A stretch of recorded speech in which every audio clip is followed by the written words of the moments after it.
El que solo piensa en fútbol suele creer que su mundo es un balón. Polémicas, debates y mucho más en el programa referencia del balompié venezolano. Bienvenidos. Es un balón. Hola, ¿qué tal? Muy buenos días, buenas noches, buenas tardes para todos los que sintonicen y se conectan con nosotros a través del canal de YouTube, de Spotify, de Ancho también, Apple Podcast también, por allí nos pueden escuchar en este programa súper especial, un nuevo episodio del Mundo es un Balón en Cuarentena, este podcast que estamos realizando por la cuarentena. Hoy tenemos unos invitados de lujo, como ustedes van a poder observar en pantalla, los que van a ver por YouTube, recuerden suscribirse, El Mundo es un Balón, en Twitter seguirnos, @MundoUnBalón, en Instagram también, por allí para que interactúen con nosotros. Hoy de verdad es un lujo el programa que vamos a tener, sé que lo van a disfrutar tanto como nosotros, así que bueno, sin más preámbulos, como siempre en la producción Fabricio Cusola, Mónica Vázquez, Alejandro Martínez, el señor Brian Márquez del Llanito también, y en los micrófonos Elías López, Raúl Zambrano, Jorge Alberto El Zurdo Rojas y quien les habla Carlos Quintero para este programa especial. Ya hemos venido haciendo programas especiales con jugadores y demás, y hoy nos toca hablar con los entrenadores, esos arquitectos de nuestros equipos de fútbol, para conversar un poco más a fondo de nuestro balompié nacional. Vamos a presentar rápidamente a nuestros compañeros, a Elías López y a Raúl Zambrano. Unas palabras rapidito para arrancar. Raúlito, bienvenido, ¿cómo estás? Muy buenas noches, Carlos, y a todos los seguidores del podcast El Mundo es un Balón. Nos vestimos de lujo nuevamente, esta vez para recibir a nuestros arquitectos del fútbol nacional. Reunión de maestros, así lo titulamos aquí en un nuevo capítulo de El Mundo es un Balón en Cuarentena. Tal cual, es así.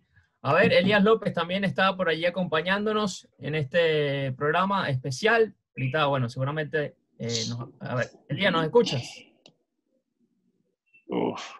Bueno, tiene un temita allí con la señal de Elías López, pero bueno, vamos a arrancar y le voy a dar la bienvenida uno por uno a los que nos acompañan el día de hoy, técnicos reconocidos en nuestro balompié nacional y que hoy se toman unos minutos para estar con nosotros, lo cual le agradecemos muchísimo. Voy a arrancar con el profe Richard Páez, que está por allí acompañándonos nuevamente acá en El Mundo es un Balón. Profe, buenas noches y bienvenido nuevamente. Hoy una charla entre técnicos, ¿no? Arquitectos, como decían.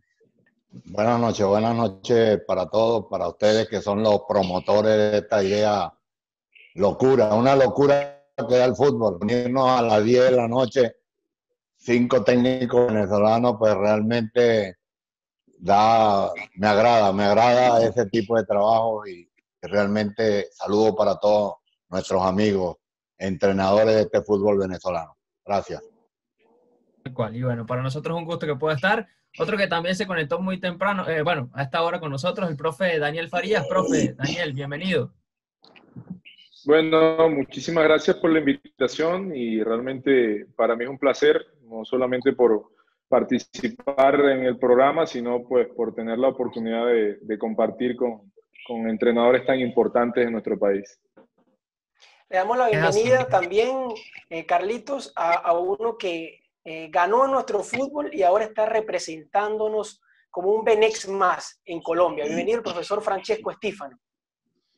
Hola, buenas noches. Gracias por la oportunidad de estar aquí con grandes colegas, con amigos, con maestros que uno ha tenido durante su carrera y qué más que escuchar a todos estos grandes maestros y seguir aprendiendo de nuestro fútbol. Un gusto que nos acompañe, profe. Otro que también nos acompaña, el profe José Hernández. Profe, bienvenido, un placer. Hola, ¿cómo están? Saludos a todos. La verdad que yo soy de los que siempre dice que nuestro fútbol se necesita debatir, hablar. Para mí, yo tengo una inmensa alegría de poder conversar con Richard, con Daniel, con Francesco, con Leo. Yo creo que no es un hábito que tenemos, pero que es algo que de alguna manera hace falta, es necesario. Yo creo que seguramente tenemos muchas coincidencias sobre las cuales pues, podemos unir muchas ideas y creo que estos espacios, porque yo creo que los entrenadores no tenemos espacios para hablar, más allá de cuando uno tiene la oportunidad de hacer cursos o charlas y ese tipo de cosas, pero yo creo que son necesarios para el crecimiento no solo nuestro, sino también del fútbol. Es así, profe, y esa es la intención en este programa especial del Mundo es un Balón, en este podcast que vamos a hacer. Otro que nos acompaña y que, bueno, sé que está luchando ahí con la señal, el profe Leo González, un gustazo que pueda estar con nosotros allí. ¿Cómo está? Sí, primero que nada, buenas noches, saludos al profe Richard, José, Daniel, Francesco, tenía rato que no lo veía, un gusto verte, Francesco, y bueno, nos estás representando en Colombia, es importante, bueno, desearte lo mejor. De verdad que Gracias, Leo. tomo la palabra de José, de que siempre es importante y no se hace el acercamiento entre entrenadores. Pareciera que fuésemos enemigos en vez de debatir, de compartir. Yo creo que esto que hicieron ustedes, creo que es importante. El fútbol hoy, el espacio lo pide, más sabiendo las situaciones difíciles que estamos viviendo como país, como fútbol, sin saber qué va a pasar con nuestros equipos, con nuestras carreras. Entonces, es importante este momento y de verdad que yo a gusto y contento y agradecerles por la invitación. Un gusto poder contar con todos ustedes. Recuerden, @MundoBalón, nos pueden seguir y sintonizar y escuchar este especial que vamos a tener. Y para arrancar, bueno, ya se conectó Elías López. Elías, algo que quiera ir antes de arrancar, a ver si nos escucha usted allí. ¿Me escuchan bien? Sí, sí. Sí. No, bueno, muchachos, primero que todo, buenas noches. Pido disculpas, me quiero excusar porque, bueno, realmente el tema de la señal está complicado. Pero nada, la verdad que cuando lo planificamos días antes, hace ya prácticamente una semana, lo conversábamos y de verdad que, bueno, hoy se materializó. La señal de Elías está. Bueno, ahorita seguramente retomaremos con Elías López. Vamos a arrancar esta conversa, profes. Lo voy a decir así para englobarlo a todos.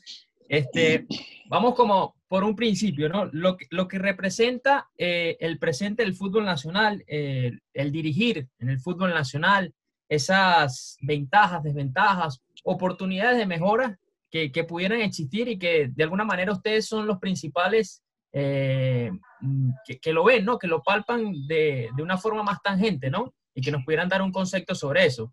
Vamos a empezar con el profe Richard. A ver, profe, usted que, bueno, ahorita está regreso al fútbol nacional, ¿cómo lo ha visto y esas ventajas o desventajas que pueden existir, ¿no?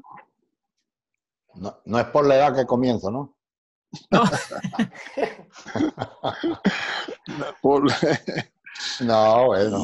No, sí, tengo que empezar. Si es por la edad, tengo que empezar.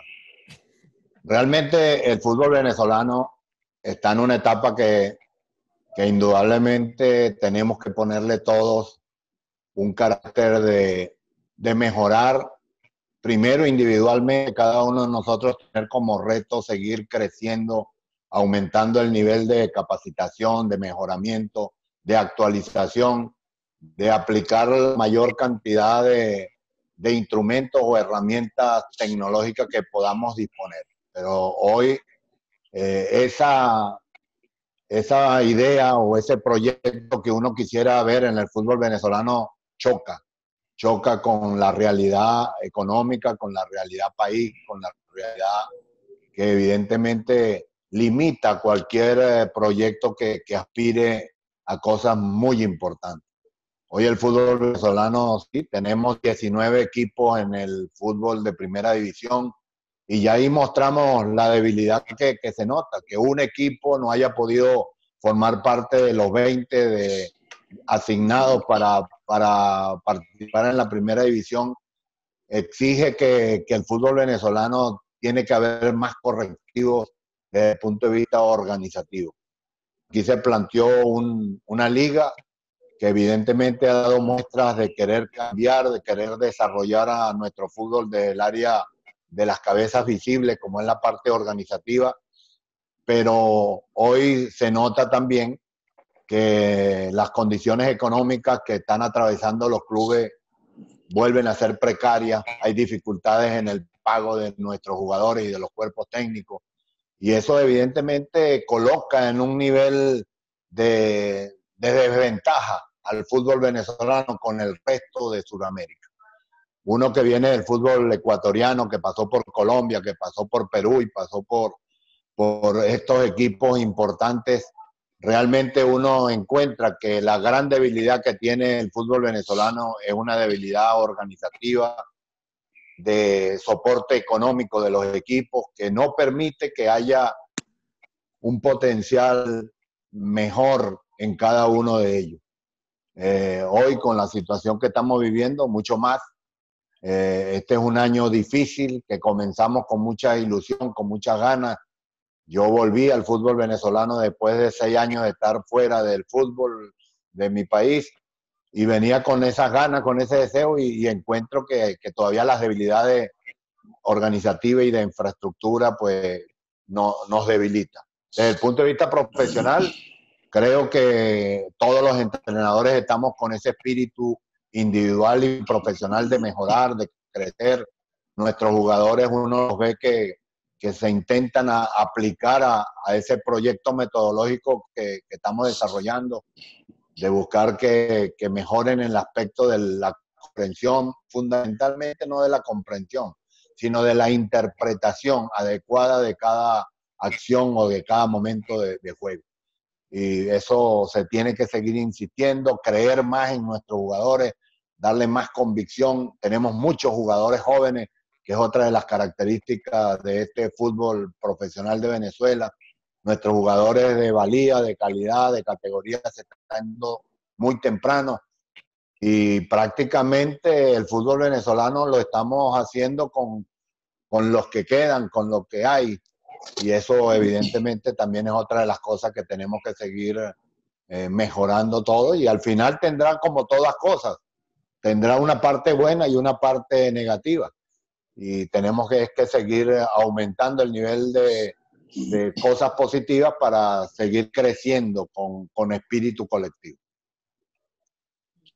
Hablaba ahí, profe, del tema de que se van muy jóvenes, y yo creo que el profe José Hernández, que ha estado en esos procesos formativos, nos pudiera decir un poco, ¿no?, sobre cómo sale el jugador hoy en día, ¿no? Esa premura con la que se va por la habilidad, pero después jugadores que regresan.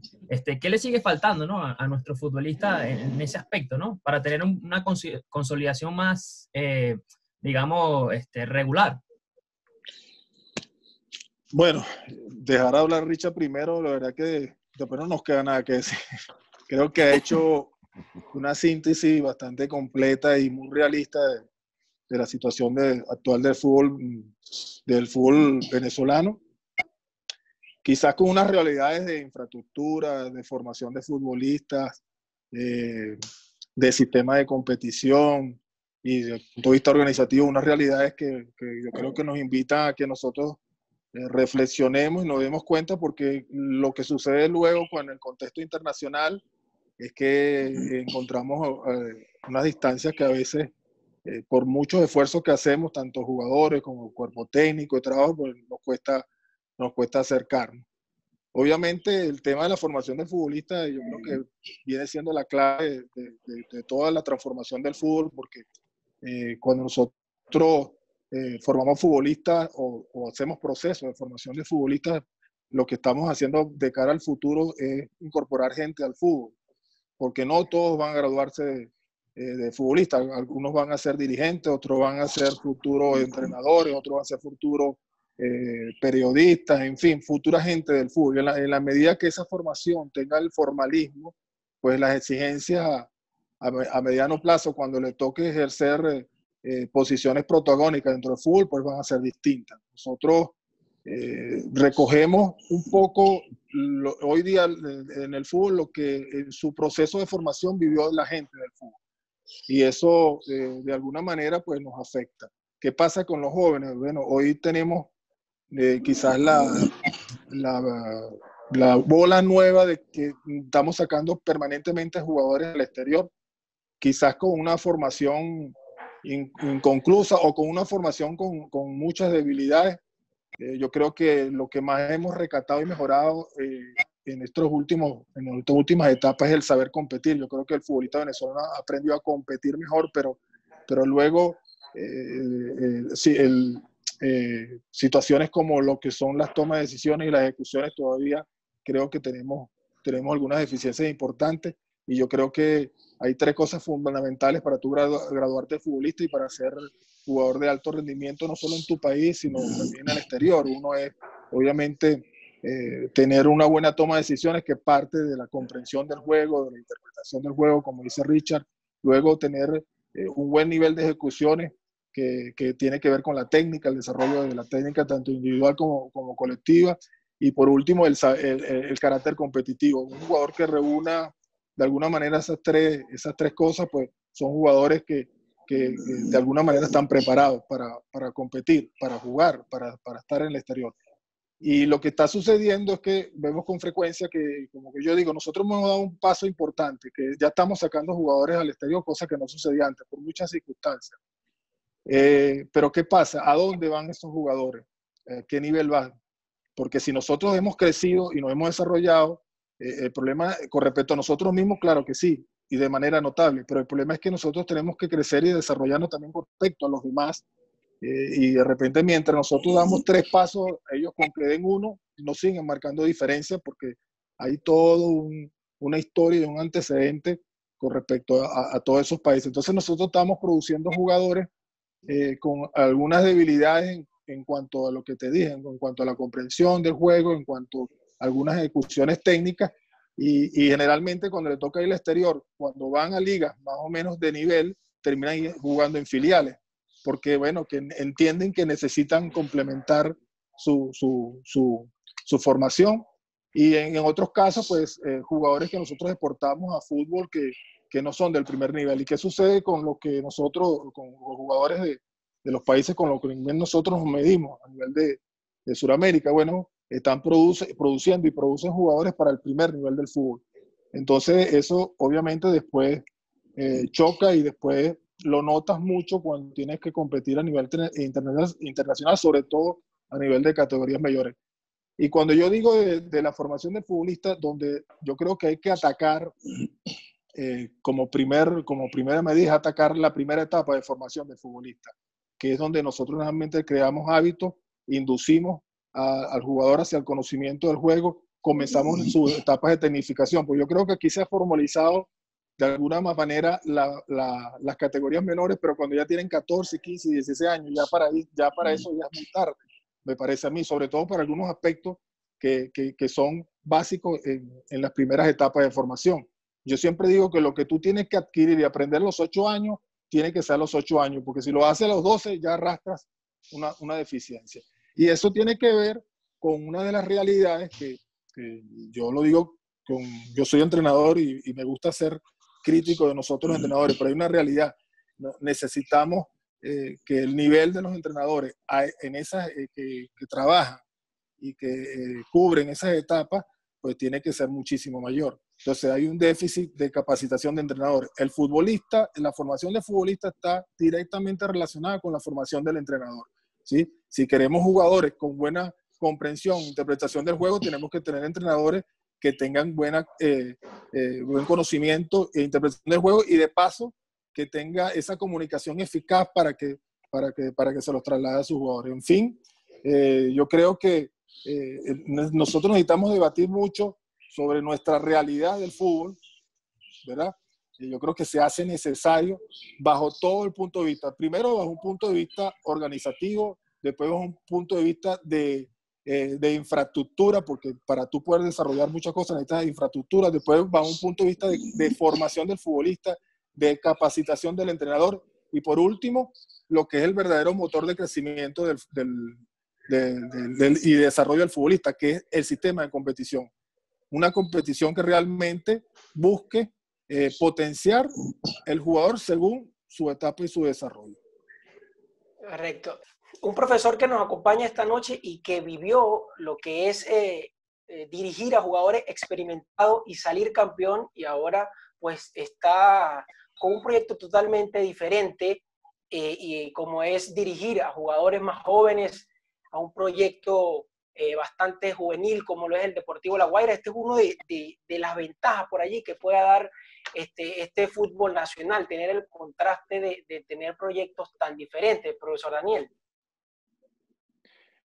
Bueno, lo que pasa es que yo creo que La Guaira ha entendido más o menos cómo intentar ir creciendo y sobreviviendo a pesar de las realidades que comentó Richard y José.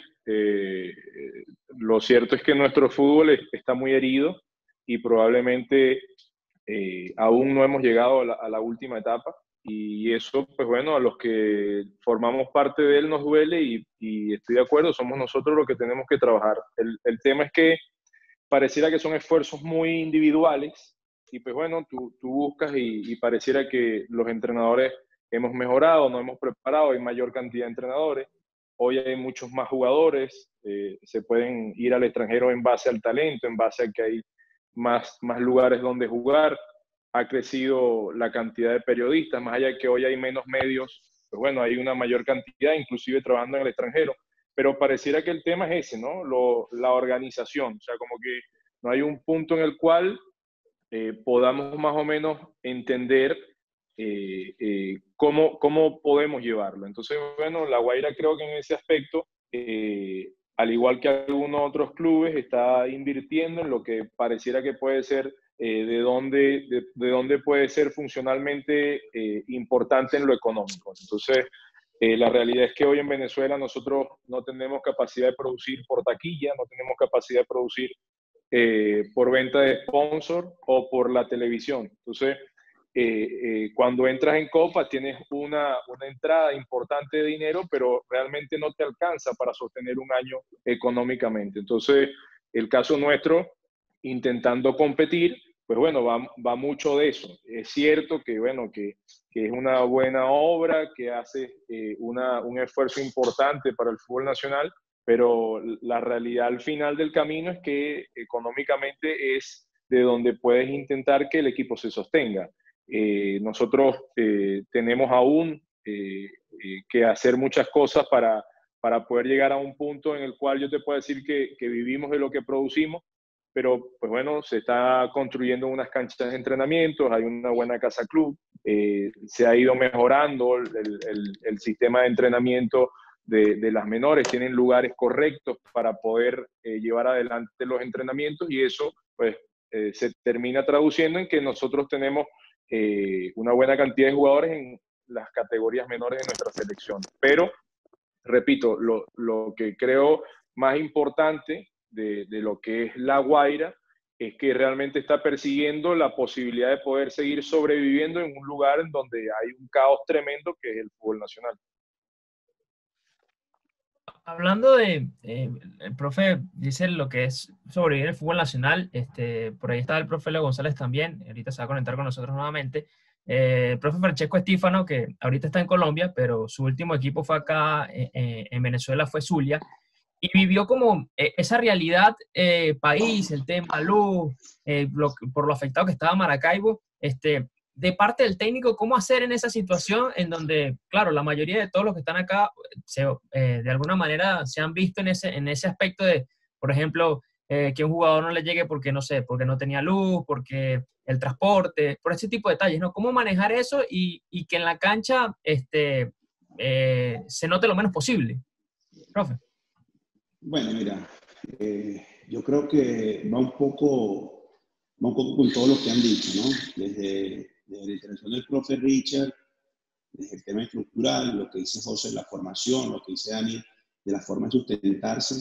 Nosotros en Zulia vivimos una situación bien particular, bueno, porque recuerdo que hasta tuve una pequeña conversación con Daniel cuando voy con La Guaira. Bueno, era bastante inhumano, ¿no? Estar en Maracaibo porque pasábamos casi 14, 15 horas diarias sin luz, era un tema muy complejo. Pero yo te quiero decir algo, definitivamente el fútbol es un estado anímico y a nosotros nos agarra el primer apagón nacional que hubo, nos agarra en plena semana previa a ir a Nacional Potosí. Entonces yo creo que ese envío anímico de ir a jugar una Copa Internacional, el 90% de sus jugadores estaban debutando en la Copa, yo creo que había un aliciente que esos temas externos, por supuesto que afectaban, por supuesto que nos perjudicaban, y nosotros veíamos, aparte de la directiva, y yo también estaba el hermano Daniel, yendo por las calles de Maracaibo buscando agua porque no se conseguía agua en ningún lado. Pero había una motivación. Entonces, para el entrenador, cuando el jugador está motivado y el jugador quiere participar, el jugador sabe que se jugaba algo importante como era una Copa Internacional, por supuesto que lo fuimos sobrellevando de una gran manera. Yo creo que si no nos hubiera agarrado en esa semana el apagón, no hubiera tocado cualquier otro partido, hubiera sido a nivel internacional, yo creo que hubiéramos pasado las cosas peor todavía. Nosotros, ante tanta adversidad, recuerdo que en ese momento llegó Manuel Llorens, que es el psicólogo de César, y nos echó una mano importantísima, bueno, en tratar de centralizar un poco el problema que teníamos y tratar de sacar de eso una fortaleza para poder competir tanto a nivel internacional como lo hicimos a nivel nacional en ese momento, ¿no? Pero yo como tomo unas palabras que siempre le escucho a José, el fútbol totalmente es un estado anímico, así como cuando tú haces un gol y el equipo se te levanta, después se puede caer. Aquí el estado anímico del equipo era muy, muy alto, porque bueno, se venían semanas corridas de Copa Internacional y donde todos querían participar y todos querían jugar. Claro. Y a ver, hablamos ya metiéndonos en el tema, el contexto internacional, es como a ver, todos nos acordamos del equipo de Richard Páez del 99, también Daniel Farías tuvo su experiencia con el Deportivo Anzoátegui, Leo González con el Lara, pero le ha costado, ¿no? Y por las mismas realidades que ustedes ya mencionan, a los equipos venezolanos participar en el contexto internacional. Pero más allá del contexto y de que de alguna manera eso afecta, evidentemente, a sabiendas de que tenemos buenos jugadores y también buenos entrenadores que hoy están acá, ¿cómo hacer o cuál podría ser la oportunidad de mejora de cara a las competiciones internacionales próximas que ven ustedes, propias en los equipos venezolanos, para volver a competir con lo que se tiene o con lo que se podría mejorar? A ver, profe Richard. No, dale a Leo González. Yo quiero oír a Leo González. Sí, yo también, pero es que no, ya está por conectarse. Está en eso, ya viene por ahí. No, bueno, yo creo que uno de los grandes retos que tenemos los entrenadores en Venezuela es el reto internacional. Considero que el fútbol tiene que tener, yo digo, desafíos de gran envergadura. No nos podemos seguir formando con los campeonatos nacionales. Indiscutiblemente, para ir a los torneos internacionales hay que ser ganador en los torneos nacionales. Y hoy que lo están diseñando de esa manera, que prácticamente 8 equipos participan, tienen garantizado la participación internacional, eso significa que el reto es para todos. Tenemos que mejorar en múltiples aspectos. Una de las bases fundamentales, como siempre, es tener una base sólida organizativa. Normalmente, cuando hemos enfrentado los torneos internacionales, muchas de las cosas que no suceden en el fútbol venezolano con su equipo es el tema organizacional. Los viajes mal estructurados, que no hay el tiempo suficiente para llegar, que no hay el dinero suficiente para llevar a todo el grupo muchas veces en los equipos. Bueno, se unen ahí a nivel internacional las deficiencias que podemos tener organizativamente. Entonces, esa es una debilidad que tenemos que mejorar desde el punto de vista dirigencial. Eso en la parte gerencial es uno de los detalles que tenemos que superar. En el aspecto de la responsabilidad de nosotros como técnicos es seguir insistiendo en crecer más. Nosotros no nos podemos confiar, no nos podemos estancar, no nos podemos como satisfacer de lo que hemos hecho, sino todavía Venezuela tiene mucho que hacer y fundamentalmente está en nuestras manos. Son los técnicos los que muchas veces cambian la historia de sus equipos y cambian la historia de las diferencias abismales que tienen los equipos suramericanos, que uno sabe que tienen todas estas estructuras suficientemente como más sólidas para que nosotros los entrenadores diseñemos una metodología de entrenamiento cada día más cercano a lo que hoy sucede a nivel internacional.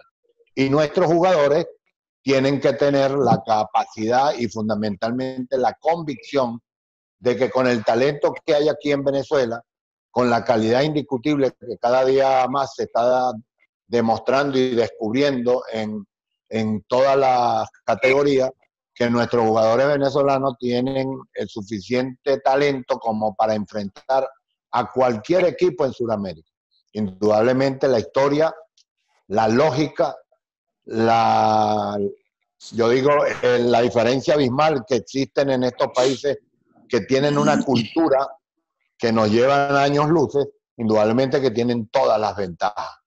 Pero muy bien lo saben todos y cada uno de estos entrenadores que hoy estamos reunidos, que cuando hemos conformado equipos competitivos, cuando hemos conformado equipos que uno sabe a qué juegan en la cancha, que ellos entienden el sistema, el modelo de juego que queremos desarrollar en la cancha, estos jugadores son competitivos y han logrado suficientes hazañas, porque eso es como se le llama cada vez que un equipo venezolano logra una gran respuesta internacional. Yo lo digo porque en el año 99, por favor, no estamos hablando del año 2020, en el año 99 con un equipo modesto económicamente, nosotros llegamos a ser quintos de América prácticamente en la competencia. Nos bajaron por un gol que si hubiese VAR, nosotros hubiésemos clasificado a la semifinal en aquella época contra Cerro Porteño. Y lo vimos después con César, lo vimos después con Noel, en Caracas, el otro con Táchira, lo que ha hecho Leo González cada vez que compite en el Lara, cada vez que hoy sale Daniel Faría con su equipo, Zaragoza lo que ha hecho con su equipo, o sea, Francesco Estífano, a pesar que con el Zamora a veces sufrió en los niveles internacionales, pero siempre mostró un carácter, un temperamento y lo último que hizo con el Zulia. O sea que nosotros los entrenadores somos también los más responsables de que nuestros equipos se atrevan. Y nosotros tenemos que construir a nuestros equipos con esas características de superar a la lógica que siempre enfrentamos en el nivel internacional. Y la última parte, que es lo que hay que desarrollar, que indiscutiblemente nos frena en ese avance, es que haya una sincronía, que todo el mundo trabaje en beneficio como un equipo. Porque muchas veces cuando uno está comenzando a desarrollar una organización como entrenador de sus jugadores, de los dirigentes que comienzan a creer porque los resultados se encuentran, comienzan a caer, a desbaratarse todo un proyecto porque comienzan a aparecer los analistas, los representantes de los jugadores, esas circunstancias que no podemos evitar, pero que tenemos que tratar de blindar mucho más nuestro equipo para llegar al nivel competitivo con más nivel y con más categoría, que sabemos muy bien que lo podemos lograr. Profesor Richard, tenemos al profesor Leo González de vuelta. Vamos a escucharlo, profesor Leo, tomando las palabras de Richard Páez. ¿Cree usted también en ese tipo de competiciones internacionales? Usted lo ha vivido, Deportivo Lara. Es un tema también puede ser de procesos, porque muchas veces los equipos venezolanos forman un buen plantel, quedan campeones, pero no pueden retener ese equipo, esa base sólida con la que fueron campeones, y luego prácticamente tienen que rearmar el grupo para poder competir al año siguiente. Sí, bueno, disculpen ahí la interrupción, pero está complicado el internet. Sí, retomando lo que dice Richard, lo que han dicho todos ahí, los que están hoy presentes, de verdad que es difícil, ¿no? Lo que es la competencia internacional para nosotros. Por lo menos lo digo en mi caso, donde semestre a semestre ha tocado reestructurar equipos para poder enfrentar rivales como los que nos han tocado los 2 últimos años a nosotros en el Deportivo Lara. De verdad, cambiar 10, 11, 12 jugadores por diferentes circunstancias, porque tema económico, porque otro equipo lo pueda querer, porque a lo mejor tuvieron un muy buen rendimiento y tuvieron que ir a otro lado y tener que con apenas 1 mes, 2 meses de trabajo, un equipo nuevo, tener que enfrentar a rivales con un proyecto definido, teniendo todo a la mano, con infraestructura. Retomo lo que dice, el tema logístico para nosotros como equipo acá en Venezuela es muy complicado. A mí me tocó viajar un partido en el que tuvimos que quedarnos 3, 4, 5 días en Valencia y luego tuvimos que retomar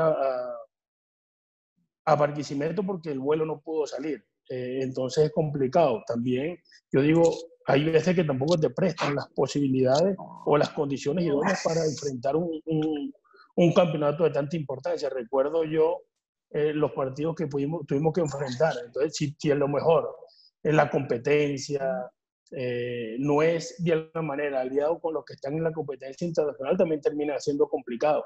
Recuerdo el partido, nosotros tuvimos que enfrentar un partido 3 de la tarde con Llaneros, 7 de la noche con Huracán, el mismo día. Entonces, ya ahí tú ves que no vas igual, no vas de la mano con lo que deberías de tener, pues las condiciones idóneas. Entonces, creo mucho en lo que dice el profe, en lo que han dicho todos, en el crecimiento que hay que seguir teniendo, nosotros como entrenadores, en lo que hay que fomentar en los entrenadores, en los equipos bases. Lo digo aunándome que no pude tener el primer mensaje o la primera pregunta, me tuve que escapar porque lamentablemente pues la señal se me fue.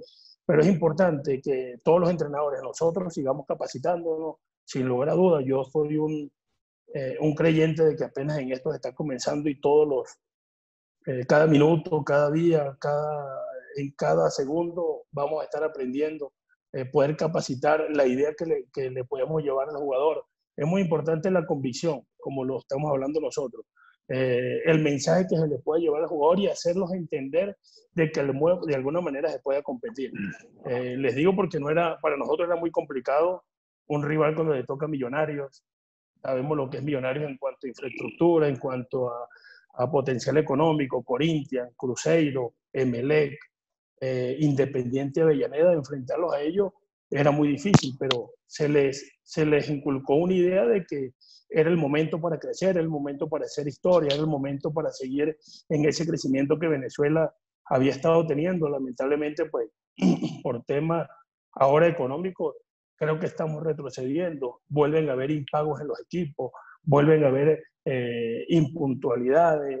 Entonces, eso de alguna manera al jugador le va haciendo perder esa convicción, eso que todos deben de tener en cuanto a los dirigentes. Nosotros como entrenadores perdemos un poco ese potencial de la motivación para el jugador por ese tema. Entonces, esperemos de alguna manera que esto pueda seguir mejorando y podamos seguir siendo competitivos a nivel internacional.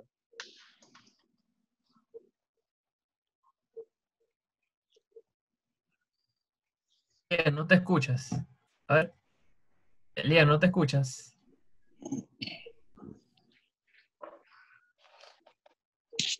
Bueno, Elías tiene ahí un tema allí con el audio. A ver si nos logra comentar la pregunta que tenía por allí. No, igual. A ver, bueno, ahorita va a solventar Elías ahí. Y tomando lo que decía el profe Leo, de que hemos vuelto a hacer realidad a esa parte económica que es tan importante y que de alguna manera el futbolista no se puede concentrar de lleno en ese manejo, en ese compromiso, ¿no? Y capaz esa es la parte también que ustedes tienen que hacer, ¿no? Aunque algunos han tenido psicólogos en sus equipos, ¿cómo manejarlo, sopesarlo, profe Daniel, en ese aspecto, ¿no? Es tan importante, ¿no? Ahora tener un motivador, un psicólogo, un equipo que de alguna manera, más allá de esas realidades del país, te pueda invitar al futbolista a mantenerse competitivo durante todo el tiempo, ¿no? Y concentrado durante los 90 minutos de cada partido, por ejemplo. Sí. Bueno, tener un cuerpo técnico en donde puedas contar con una buena cantidad de personas profesionales y que sean capacitadas en cada uno de los ramos a los cuales tú les puedas sacar provecho, claro, siempre es importante. Lo cierto es que no es tan sencillo poder aglutinar tanta gente y que en principio sean todos correctamente positivos para lo que estás necesitando, pero indudablemente en los cuerpos técnicos, mientras puedes tener mayor cantidad de profesionales que te alienten, que te den una mano y que te ayuden, va a estar siempre importante. Yo creo que si revisas, por ejemplo, los casos particulares de las últimas selecciones que nosotros hemos tenido, porque bueno, seguramente el recuerdo va a estar muy apegado hacia eso. casi siempre fueron mensajes psicológicos muy fuertes en cada uno de los procesos, y cada uno de ellos tuvo una persona que más o menos iba hacia esos costados, ¿no? Entonces, creo que es valiosísimo, pero pues bueno, también lo cierto es que no, como te decía, no es tan sencillo, y nosotros como entrenadores tenemos que buscar la manera de poder sopesar eso si no lo puedes tener. Y nos corresponde a nosotros ser los primeros psicólogos del plantel, entender y hacerle llegar el mensaje a los jugadores para que sepan que, bueno, que esta es nuestra realidad y que no sirve tenerla siempre como escudo y sacar el paraguas. Hay que luchar como lo hemos luchado todos nosotros, con inconvenientes severos, y a pesar de eso, pues haber dado pasos hacia adelante. Yo creo que sinceramente, más allá de que nos cueste internacionalmente y que hay muchísimas razones por las cuales ha sido así, me parece que por lo menos hemos podido empezar a competir, ¿no? Hemos podido ir y vender cara a la derrota, que no es fácil decirlo, porque bueno, a nadie le gusta ser perdedor, pero son los procesos en los cuales nosotros aún estamos. Nosotros, en comparación al resto de Sudamérica, somos un país con un full muy joven. Nuestro equipo con más años de fundados estudiantes, y creo que apenas está llegando a 50, y el resto de Sudamérica todos tienen clubes de por lo menos 100 años. Entonces, la realidad es que más allá de que puedas conseguirte un gran psicólogo y te pueda empujar, que sí es vital y sí es importantísimo, lo que realmente tienes que destacar es que puedas tú llegar con tu mensaje a tu plantel, puedas convencerlo y entender que más allá de las vicisitudes, de los inconvenientes que vas a vivir, como dijo Leo, que pues bueno, sabes lo que te toca enfrentar, pues bueno, vayas y le sientes tus ganas, tu valía en el frente hacia el rival. Tal cual. Y hablando de eso, profe Estífano, con el Zulia, bueno, tuvo a Jones allí como en la parte de psicóloga, y se lograron, ¿no? Esos resultados positivos, pero me imagino que había como esa conexión entre usted, como bien menciona el profe Daniel, y el psicólogo, ¿no? Para llevar ese mensaje y que fuera más, que tuviera mayores resultados, como así lo tuvo ese Zulia suyo, profe.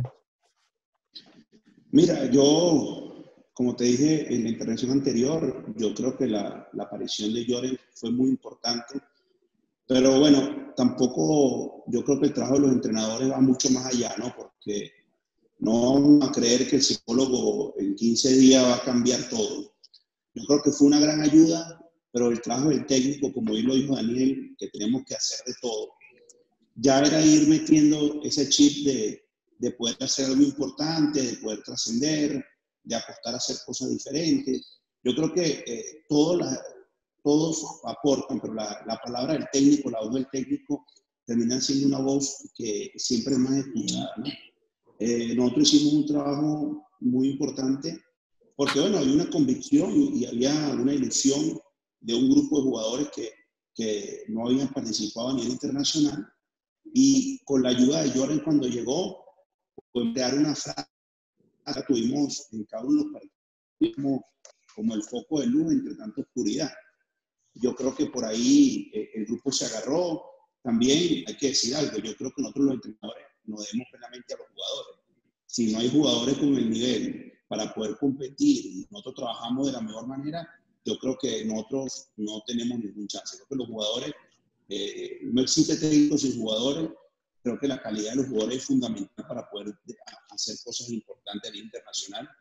Por eso no se escapa de la realidad que Flamengo va y compra jugadores los que compra de toda Europa, y el otro equipo internacional de Brasil compra a Pablo Guerrero y a Alessandro. O sea, yo creo que los jugadores marcan diferencia. Nosotros como entrenadores hacemos un gran esfuerzo. Y en Venezuela, como bien estamos hablando desde el principio, con este problema ahora económico, tenemos que trabajar con jugadores. Caso ahorita que tuve la plantilla, como decimos, de La Guaira, y hay 10, 12 jugadores jóvenes. Y después, y muchos regresan y otros no tienen por qué estar fuera. Yo siempre hago el caso específico de lo que fue Blondel. Blondel fue a Monaga, hizo una medio buena temporada, Lo vendieron y tiene 3 años que no juega. Entonces, yo creo que todas esas cosas van de la mano, ¿no? No solamente que si el psicólogo es bueno, yo creo que va todo coherente y todo va de la mano. Yo creo que si no tenemos buenos jugadores, para mí es imposible competir a nivel internacional. Tienes que tener buenos jugadores que van a competir después con tu trabajo y tu convencimiento, vas a dar ese punto y esa falta para poder competir y poder tratar de hacer las cosas de la mejor manera posible con todas las limitantes que tiene que ser Venezuela, como los viajes, como pasar 24 horas en un aeropuerto para agarrar un transbordo a otro país, porque nos ha pasado a todos. Y yo creo que son cosas que en el fútbol, en cualquier fútbol sudamericano, estamos un poco lejos de ese tema. Yo creo que por ahí parte todo, y por eso te digo que creo que el psicólogo es importante, pero creo que más importante es la empatía, el convencimiento del técnico hacia el grupo, que por ende el técnico termina siendo psicólogo, médico, amigo, todo, de todo. Yo creo que esa es la parte fundamental. Correcto. Sí, ahora sí me escuchan. Sí, Elian. ¿Me escuchan bien? Sí. Buenas noches, Carlos, Raúl, y bueno, a todos los profes que están conectados, disculpen con los problemas de la señal. Tenía una pregunta para el profe José Hernández, porque uno de los temas que vamos a tocar y que es sumamente importante, la evolución, ¿no?, del fútbol nacional, pero hoy que los tenemos reunidos a todos, y creo que van a coincidir muchos conmigo, el profe José en particular es padre de muchos entrenadores, y yo creo que es justo empezar este tema en particular de la evolución del fútbol nacional, hablando por esa evolución de los directores técnicos. Profe, tengo entendido que trabajó con Francesco Estífano en San Agustín del Paraíso, que trabajó también con Johnny Ferreira, que es pilar fundamental para Henry Meléndez también, que hoy está dirigiendo el primer equipo del Atlético de Venezuela. Pero usted lo ha vivido. Bueno, se cortó, pero profe, no sé si ahí la pregunta sobre la evolución. Ajá. Sí, yo quisiera hacer, a propósito de lo que han venido hablando acá del contexto internacional y del psicólogo, dos apuntes, ¿no? Mira, hay una cuestión que identifica el contexto internacional, y es que la penalización del error aumenta. Y eso es lo que normalmente nos sucede cuando nosotros salimos al contexto internacional. Y esa penalización del error tiene que ver con la capacidad del oponente para aprovechar situaciones en base a su toma de decisiones y en base a sus ejecuciones. Yo creo que de alguna manera todos los entrenadores, cuando nos toca la posibilidad de representar a través de un equipo o a través de una selección a nuestro país, lo hacemos desde el convencimiento, trasladamos todo, además de toda la preparación y la preparación del partido, trasladamos toda esa convicción que tenemos para ganar, y lo hacemos, yo creo que todos en buena medida. Ahora, siempre va a aparecer esa gran diferencia. Yo creo que la raíz, porque es cierto que tenemos muchos problemas logísticos, es cierto que las cosas a veces no suceden, pero también es cierto que en condiciones normales nos cuesta muchísimo, que nos penalizan el error, pero a cada rato, y tiene que ver con eso. Yo por eso que cuando nosotros hablamos de las realidades nuestras a nivel internacional, tenemos que ir yo creo que a la raíz de las cosas, y es que nuestro futbolista, además de haber superado ese saber competirlo o haberlo mejorado, yo creo que todavía necesitamos mejorar y desarrollarnos en otros aspectos. Porque fíjate, yo soy de los que yo siempre diferencio la palabra crecimiento de desarrollo. El fútbol venezolano obviamente ha crecido, pero el crecimiento es un término que tiene meramente cuantitativo. Nosotros lo que necesitamos, además de crecimiento, es desarrollo. El desarrollo es un elemento cualitativo que tiene que ver con comportamiento. Entonces el fútbol venezolano necesita ese desarrollo cualitativo, el desarrollo cualitativo del entrenador, del futbolista, el de la competencia, el del dirigente, que eso es lo que tenemos que apostar, porque crecer hemos crecido, sacamos más jugadores que antes,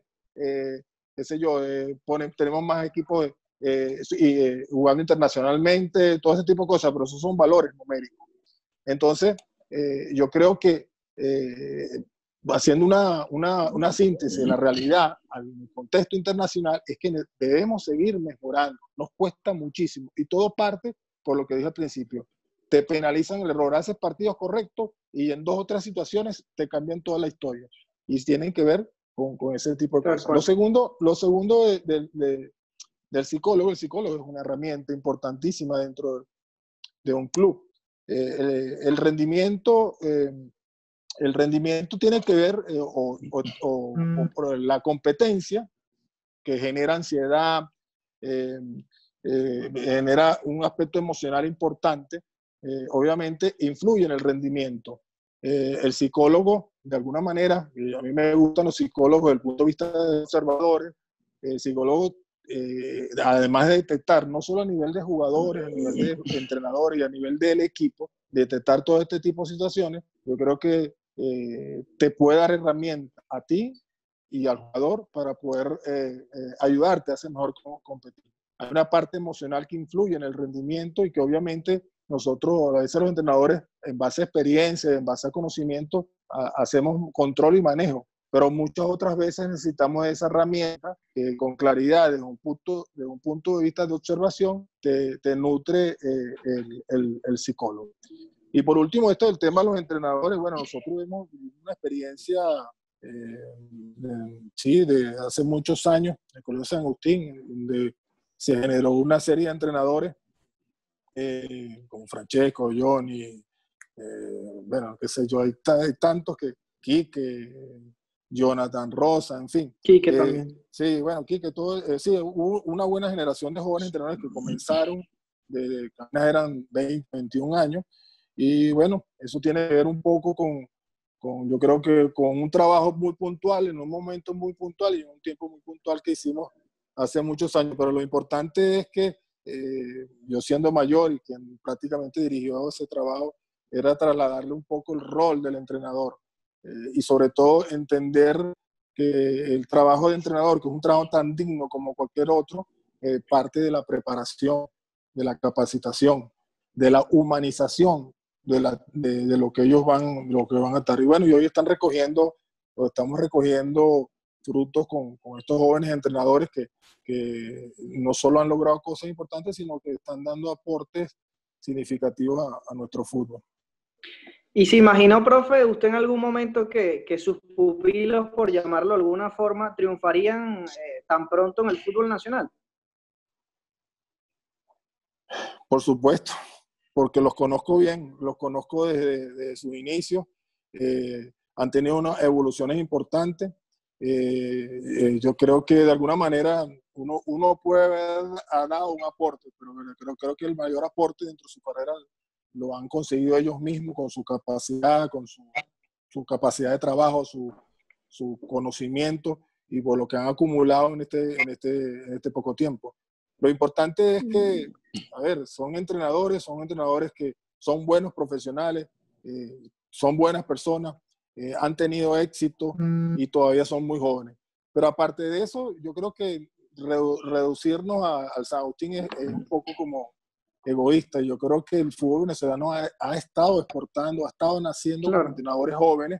Esto es un simple ejemplo, pero aquí tenemos a Daniel, a Leo, a Tolizano. Hay una gran cantidad se me van a olvidar muchísimo, pero una gran cantidad de entrenadores jóvenes.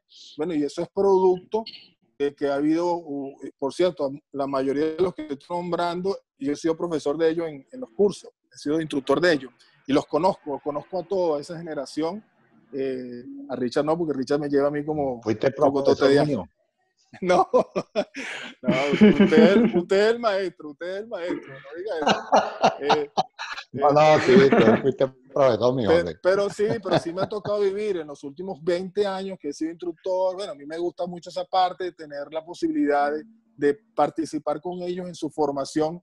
Y te lo digo, mira, yo creo que a nivel de entrenadores, para estas etapas nosotros no tenemos déficit. El déficit nuestro de entrenadores está mucho más abajo. Ahorita tenemos una gran cantidad de jóvenes y muy buenos entrenadores. Lo que pasa es que nosotros a veces no queremos valorarlo, o no queremos hacerlo, pero lo somos. Hay una gran cantidad de jóvenes entrenadores los que están aquí, los que te he nombrado y algunos que seguramente se me olvidan, con capacidad para dirigir no solo en este país, sino fuera de este país. Y el ejemplo ya lo tuvo en su momento Daniel, Lorea lo tiene Francesco, bueno, Richard es el referente quizás de todos nosotros en cuanto a eso. Y eso es una prueba de que en Venezuela, que cosa que la gente no destaca, en Venezuela, además de estar exportando jugadores, nosotros estamos produciendo muy buena cantidad de entrenadores y todavía son muchachos entre 30 y 40 años. Es cierto. A ver, Raúl, ¿tenías una por ahí, Raúl? No, bueno, quería hacerle una pregunta al profesor Estífano, entrando en esta misma sintonía, porque, bueno, él recientemente estuvo aquí en la liga, ahora fue a Colombia. ¿Qué similitudes o diferencias ha encontrado, ¿no?, de entrada en lo que es el fútbol colombiano actual a lo que él dejó como entrenador aquí en la Liga Fútbol? ¿Y qué él ha tomado para adaptarse, ¿no?, a poder competir de entrada allá en Colombia?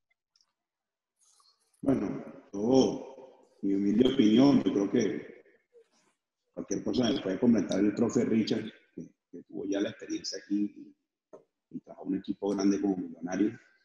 Yo creo que partamos del nivel cultural. Aquí la cultura del futbolista es de verdad totalmente diferente, ¿no? Primero, si vamos a empezar a tocar temas otra vez, estructuralmente yo trabajo un equipo pequeño, un equipo medio como Águilas Doradas, y tiene todas las comodidades para entrenar, tiene 3 campos, tiene gimnasio, tiene sauna, tiene oficina dentro de la misma infraestructura. O sea, yo creo que a nivel estructural hay una diferencia importante con los clubes venezolanos, sacando ya los clubes que han ido haciendo su propia sede, el caso del Minero, el que está haciendo La Guaira, la sede que tiene Zamora, la que tiene Táchira. Pero bueno, yo creo que aquí yo me relaciono que es un equipo pequeño, es una sede que tiene todas las comodidades. Después, la calidad la calidad del jugador como tal, el jugador colombiano técnicamente muy nutrido. Es un jugador que tiene mucha calidad, creo que tácticamente por ahí tiene los conceptos muy claros, tiene una cultura y una forma de asimilar los trabajos de otra forma, ¿no? Como que son más recíprocos a lo que estamos haciendo, hay un respeto total al entrenador. Yo creo que es algo que es muy importante. Aquí el fútbol se vive de una manera muy apasionada. Nosotros, como bien te dije, somos un equipo medio y el equipo siempre mete sus 5 o 6 personas en el estadio. Tú ves las calles con la gente caminando hacia el estadio. O sea, hay una cultura que te obliga a ser un gran profesional de esto, ¿no? Yo creo que a nivel cultural hay una diferencia importante. Después, a nivel estructural, hay una diferencia notoria, ya que un tema que es fundamental para la buena práctica del fútbol es tener un buen campo de juego. Hoy en día, aquí en los campos que me ha tocado ir en Colombia, uno mejor que el otro.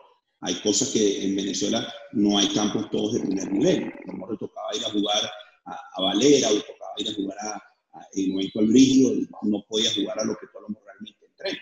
Entonces yo creo que esas diferencias son bastante marcadas y notorias hoy en día a nivel cultural entre la diferencia. Y después creo que hay un pulmón económico que no es comparable ninguna de las ligas. O sea, entender que esta liga en el último mercado Junior trajo un delantero de $4,5 millones como fue Borja, eso es algo totalmente desmedido para el fútbol venezolano. Entonces, yo creo que por ahí parte todo, ¿no? El pulmón económico del fútbol colombiano, lo que reciben los equipos por la televisión, lo que reciben los equipos por taquilla, porque una entrada a ver Águilas Doradas vale $10 en el cambio. Entonces, yo creo que todo va de la mano en el sentido que si hay pulmón económico, hay grandes jugadores, hay un gran espectáculo, el nivel cultural que impulsa a hacer un gran torneo, y yo creo que por ahí hay una diferencia que hoy en día hace del fútbol colombiano un fútbol bien competitivo y de un alto nivel.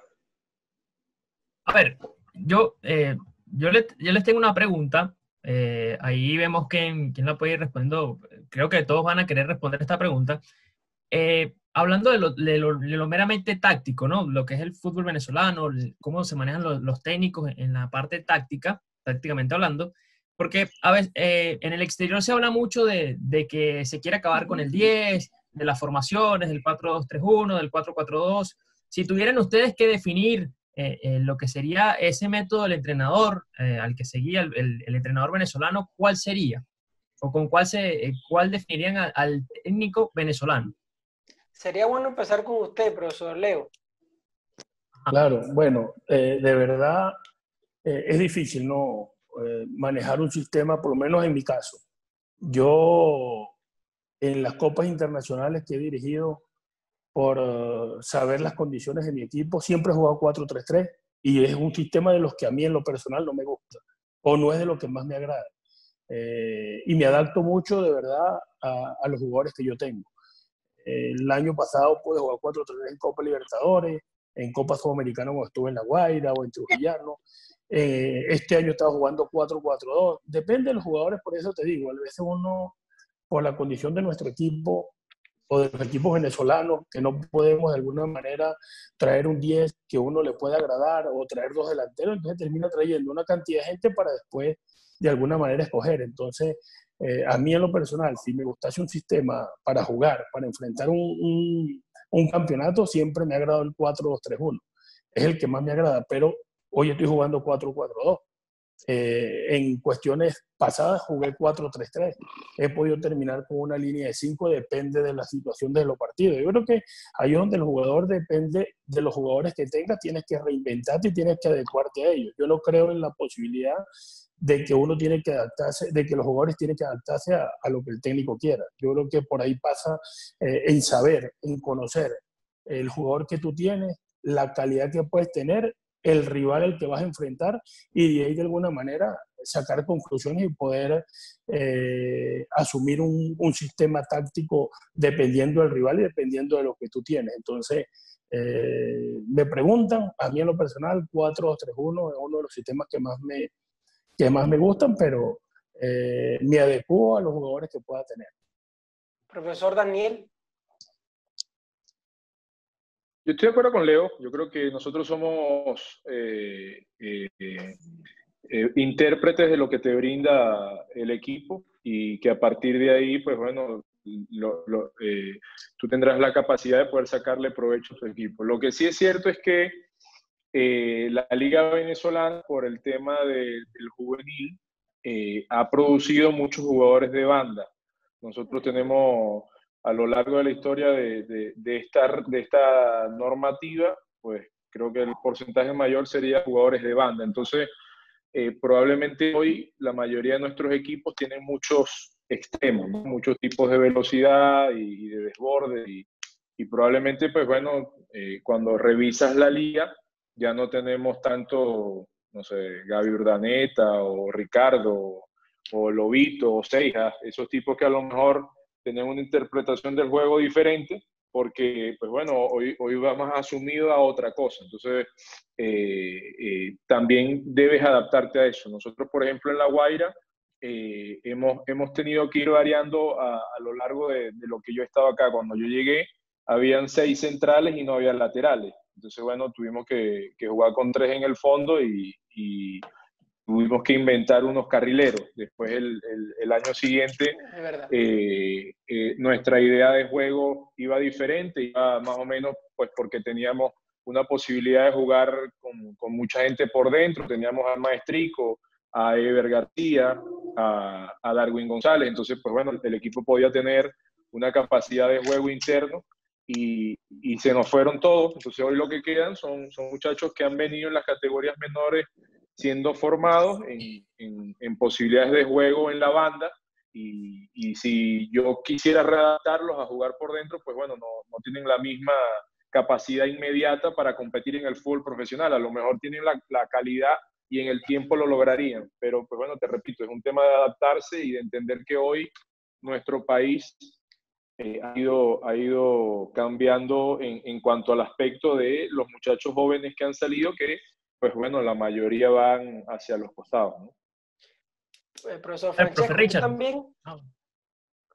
Sí, el profesor ¿Perdón? Francesco que tuvo a muchos jugadores también rápidos por banda en ese Zulia que pues tuvo una muy buena participación en la Sudamericana.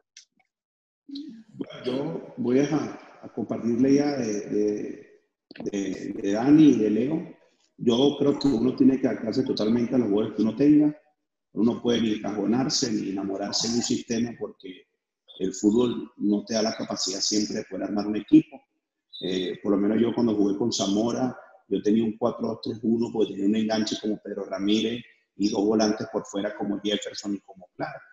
Pero cuando llegué a Zulia no tenía enganche natural, entonces terminamos jugando con dos delanteros, con Moy y con Junior. Entonces yo creo que el fútbol, el sistema pasa a ser algo complementario, depende del jugador que uno tenga y adaptarlos un poco uno adaptarse a lo que tiene para poder crear el sistema más idóneo para poder sacar resultados positivos. Muy bien. Profe Richard. Bueno, yo he vivido las dos etapas, ¿no? Cuando uno es director técnico con un equipo profesional, uno tiene que adaptarse. Indudablemente la entrada con estos equipos que uno recibe, la invitación profesional para dirigirlo, muchas veces se encuentran con planteles con dificultades, con problemas, porque uno no lo lleva para equipos que son campeones o han logrado mantener un proyecto de éxito.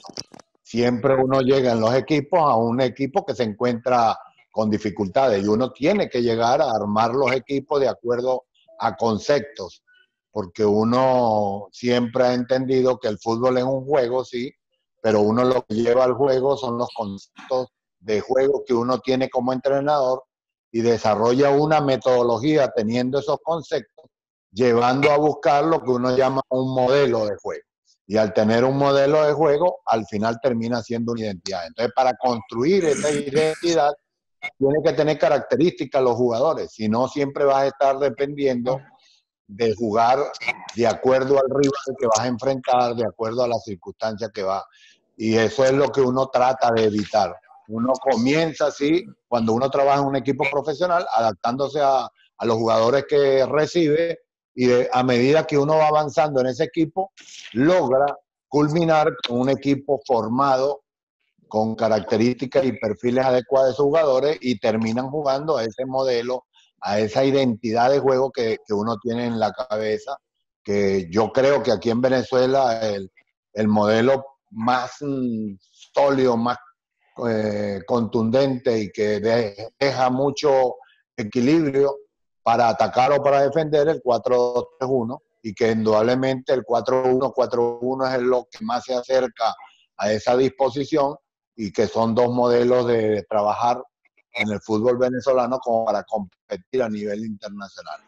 Y la otra etapa que he vivido como seleccionador. Como seleccionador ahí sí los jugadores se tienen que adaptar desde el primer momento a la idea del técnico porque uno escoge los jugadores desde el primer momento y cada jugador que llega a la selección tiene unas características muy, muy diferentes. Al final, como dice Cruyff, jugar al fútbol es sencillo, pero para jugar fútbol sencillo es para equipos diferentes. Yo creo que al final nosotros los técnicos lo que tenemos es que tratar de llevar a nuestros jugadores al más alto nivel que uno puede conseguir en un equipo, y es que jueguen sencillo. Y cuando uno juega sencillo, cuando los jugadores juegan sencillo, juegan sobrios, manejan el partido, manejan los ritmos, son dueños que tienen una autoridad moral. Entonces, considero que el fútbol nos somete a esa exigencia y nosotros los entrenadores somos los que tenemos que tener la máxima responsabilidad para hacer a nuestros jugadores jugar sencillo. Muy bien. A ver, Elías tenía una por allí. Sí, yo tenía una pregunta y creo que es una pregunta que... No, pero me gustaría opinar de... Sí. Ah, ¿verdad? Todo al profesor José, usted, Carlos Quintero. No. Antes que nos dormamos. Sí, no voy a agregar mucho más porque estoy muy de acuerdo con lo que acaban de decir cada quien. Yo creo que el entrenador tiene que lograr que un poco interceptar sus ideas con las capacidades y virtudes de sus jugadores. Cuando eso se logra, yo creo que tú pones en sintonía a tu equipo. Lógicamente, tú no puedes construir una idea sin tomar en cuenta las potencialidades y sobre todo cómo interactúan tus jugadores. Entonces, en ese proceso, como decía Richard, como lo definió de otra forma, donde que tú intentas consolidar una identidad a partir de un modelo y un modelo a partir de una idea, pero al final esa idea está totalmente afectada por los jugadores, entonces te vas allí. El jugador de alguna manera te da la posibilidad de construir una idea que obviamente con agregándole algunos otros recursos constituye un modelo y eso va a dar una identidad al equipo que tú tienes. Ahora bien, yo no sé, no tengo claro, como dijo Richard, si en un club uno se debe adaptar a los jugadores. Yo creo que en el club uno se adapta a los jugadores cuando uno llega y tiene a los jugadores allí. Ahora, en un proceso generalmente serio, un club se construye en base a una secretaría técnica con el nivel de jugadores en base a un modelo que se elige y un estilo. Y entonces tú tienes la posibilidad de construir tu equipo en base a una idea o a un modelo que ya se predetermina. Sin embargo, una selección es distinta. Yo creo que en la selección tú tienes que valorar el nivel de tus jugadores con mayor capacidad de competir, sobre todo en el contexto internacional, y en base a eso construir la idea. O sea, yo en la selección tengo que adaptarme un poco al nivel de jugadores que yo tengo. A mí me tocó dirigir una selección donde no tenía enganche, tuve que decidir una cosa, y en una que tenía enganche decidí otra. Entonces, en la selección, fíjate, Daniel acaba de decir una cosa que es una señal del fútbol venezolano en los últimos años. Nosotros producimos permanentemente jugadores de banda. Tú ves la selección mayor y tiene muchísimos buenos jugadores de banda, habilidosos, pequeños, que juegan por esa zona. Y cuando tú más o menos en los procesos de categorías menores te sucede exactamente lo mismo. Bueno, entonces tú debes construir modelos o estilos que tengan que ver un poco con establecer juego en esa situación, en ese tipo de situaciones. Entonces, ya tú comienzas a construir la selección en base a la potencialidad de los jugadores, sobre todo porque no todo jugador es jugador de selección. ¿Sí? Eso es lo primero. Y lo segundo, el jugador de selección también va a depender en el contexto donde vaya a competir desde el punto de vista internacional. No todos los jugadores que están en el extranjero tampoco son de selección, porque ellos se van a ver de alguna manera afectados por el nivel de competencia donde juegan. No es lo mismo jugar en Panamá que jugar en Francia, ¿sí? Y los dos están en el extranjero. Entonces a mí me parece, yo lo veo de otro punto de vista, en un club. ¿Qué es lo que pasa? Que en Venezuela no tenemos la capacidad de construir los clubes en base a cómo se puede y a cómo se logre. Entonces obviamente te terminas adaptando al nivel de los jugadores. Y es lo correcto, pero muchas veces en los clubes que se planifican, que se hacen con tiempo, y ahí nos vamos a otros tipos de fútbol, obviamente tú planificas tu equipo en base al modelo y al estilo, y sobre todo para eso te traes un entrenador que más o menos tenga esa coincidencia con ese modelo y ese estilo. Sí, en Europa pasa mucho eso, pero sí. Claro. Yo quería hacerle una pregunta. Bueno, la pueden responder todos, pero quizás voy primero con el profe Daniel, porque a ver, creo que es una intriga que tenemos todos en el país y no es de ahora, viene desde hace años. Según su consideración, profe, ¿por qué históricamente siempre ha habido tantos problemas o tantas dudas con el lateral izquierdo de la selección nacional? Siempre es como esa vacante, ¿no? Esa poca quizá fabricación de laterales izquierdos de calidad que puedan estar en la selección. Mira, pero pareciera que es un problema en todos los lugares, ¿no? O sea, cuando revisas más o menos, cuando las épocas de los mundiales, casi siempre te consigue selecciones que tienen el mismo tema. O sea, por ejemplo, Argentina en algún momento, que tiene una proliferación mucho más grande que nosotros los jugadores, también le sucede. Yo lo que siento en el fútbol nacional es que, pues bueno, nosotros debemos generar jugadores de los puestos, o sea, que cada puesto realmente tenga un especialista. Y eso corresponde, bueno, a lo que hemos venido hablando de las organizaciones. Si tú como organización sabes que tienes que hacer un especialista, lo tienes desde la sub-13, que es la categoría más pequeña que nosotros tenemos en el fútbol nacional. Entonces, yo te hablo, por ejemplo, del caso nuestro de La Guaira. Nosotros ahora mismo vendimos a Miguel Navarro, que fue el lateral izquierdo de la Selección Nacional Juvenil, y pues bueno, tenemos sustitutos para él, ¿no? Está Johan Cumana, que fue un tipo escauteado ya un poco más grande, pero que más o menos creemos también que tiene un buen perfil para tomar esa zona. Y después en las categorías más chicas también tenemos. Entonces, en general, creo que es un tema, primero, que hay menos zurdos en el mundo. Pues bueno, es una situación normal que haya una menor cantidad de jugadores que vayan a esos costados. Y después, te repito, como lo hemos hablado en casi toda la charla, es un tema de organización, de que tú tengas la capacidad de poder ir sabiendo qué es lo que necesitas en el momento y hacia el futuro. Entonces, por ejemplo, te repito, yo lo que te puedo hablar es de mi experiencia dentro de los clubes, y en eso siempre nosotros hemos hecho un esfuerzo en poder tener especialistas de cada puesto. Bien. A ver, ¿alguno quisiera complementar un poquito más sobre esa pregunta del lateral izquierdo? Uno de los profes allí. Lo que puedo decir yo es que evidentemente en las categorías menores, cuando los jóvenes zurdos que tienen una diferenciación por esos gestos, que es una habilidad, una destreza que es más rara que los derechos, cuando el zurdo es habilidoso y tiene capacidad, normalmente se escapa de ser un lateral. Se pone en posiciones ofensivas, se pone a jugar delantero, se escapa de la zona defensiva porque le han generado que el lateral sencillamente va a jugar para marcar.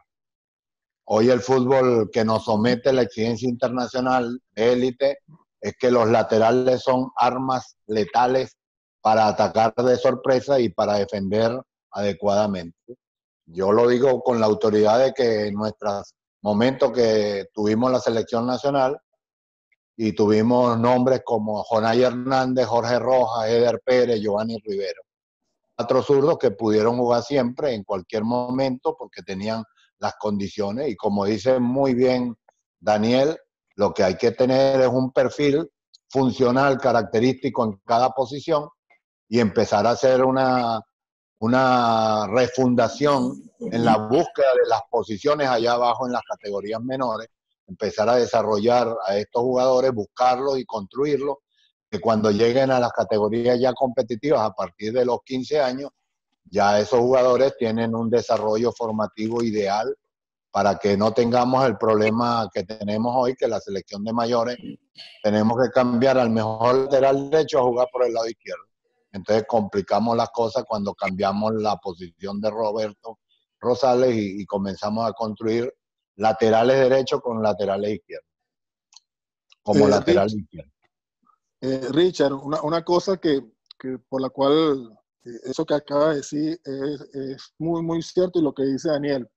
Una cosa que estoy seguro que tú vas a estar de acuerdo conmigo, porque tú has sido un gran promotor de ese tipo de actividades. Fíjate, la importancia del fútbol 7 en los primeros sistemas de competición, porque eso te da la posibilidad de hacer jugadores de banda que permanentemente estén en fases de ataque y defensa, ¿sí? Porque el tipo de juego del fútbol 7 o el fútbol 8, que es el que se hace ahorita prácticamente en Europa, te va a permitir que después, cuando empecemos ya en la etapa casi de rendimiento, ya el jugador se defina por ser un jugador que arranque de más atrás con un poco más de argumentos defensivos, pero con esa capacidad para aportar y desequilibrar el ataque desde la banda, desde el sistema defensivo, cuando lleguen a los 14, 15, 16 años. Entonces, fíjate, porque ¿qué pasa? Eso de formar pues, jugadores por posiciones viene después, donde tú los especializas, pero antes que hay una etapa donde tú de adquisición, de interpretación de juego que lo logras con el fútbol 8 y con el fútbol 7, porque ¿cuál es la principal característica? Bueno, que tú estás permanentemente en situaciones de ataque y defensa por lo reducido del campo, por por la cantidad de jugadores que hay, que son 7 u 8, en fin, una serie de situaciones, y expone al jugador a que las viva. Y ahí tú puedes lograr detectar a aquel jugador que tiene más, fíjate, que tiene más facilidades para jugar arrancando de esa posición, porque algo que tú acabas de decir es muy cierto. En el fútbol moderno, el lateral, además que es la posición más difícil de jugar, se ha convertido en uno de las posiciones mucho más importantes, de las más importantes del fútbol de hoy. Entonces, el fútbol 7, como sistema de competición con el fútbol 8, te ayuda de alguna manera a que tú vayas eligiendo o formando ese jugador en base a esa posición. Totalmente, José. Sí. A ver, bueno, para ir cerrando esa pregunta, no sé si el profe Leo y Francesco quieran agregar algo allí al tema lateral izquierdo que le haya pasado con sus clubes. Sí. Sí, bueno, no sé si Francesco, bueno, es complicado, ¿no? Por lo menos el tema del lateral izquierdo, porque nosotros, o de los laterales, por el lateral izquierdo como tal, porque nosotros, como decimos, ¿no? Nosotros, como dice el profe Richard, casi siempre un lateral bueno me ha pasado acá. O sea, casi siempre, y cuando puede ser a lo mejor juvenil y uno necesita defender, pues lo tira un poco para la banda. Entonces ya empieza a tener otra función. Aquí tengo yo muchos laterales que terminan siendo volantes ofensivos y rindiendo. Pero hoy, por lo menos en esta situación de ahora, de hoy en día, uno construye los laterales izquierdos más que todo para atacar. Ustedes pueden ver que todo el mundo utiliza los laterales más que todo ofensivos para montarlos encima, pero si no defienden, entonces es más complicado, es más difícil esas situaciones que se puedan presentar. Entonces yo creo que desde percatarse de ir buscando jugadores en las categorías menores, en la sub-13, sub-15, sub-17, poder ir llevando ese modelo de juego, esa estructura para esos jugadores, nos va a conllevar a nosotros a poder de alguna manera ser más jugadores laterales izquierdos, porque hoy es una, para el fútbol venezolano está muy complicado, igual como podemos ver los centrales. Central izquierdo es muy difícil, todo el mundo o casi la mayoría de los equipos juega hoy con un derecho jugando lateral izquierdo y sin lugar a dudas no es lo mismo. Entonces, la idea es esa, pues yo acá tengo un jugador muy importante como es Daniel Carrillo, que tiene mucha continuidad en el equipo y que ha tenido muchos minutos, y después el sucesor de él termina siendo Melián, que es un lateral derecho porque ya le ha hecho mucho de lateral izquierdo. Entonces es difícil hoy por la cantidad de jugadores del lateral izquierdo que de verdad que no hay muchos, hay muy poco hoy en día, entonces se le hace a uno difícil poder ubicarlo y termina ubicando a veces un lateral derecho o el lateral izquierdo. Profe Francesco.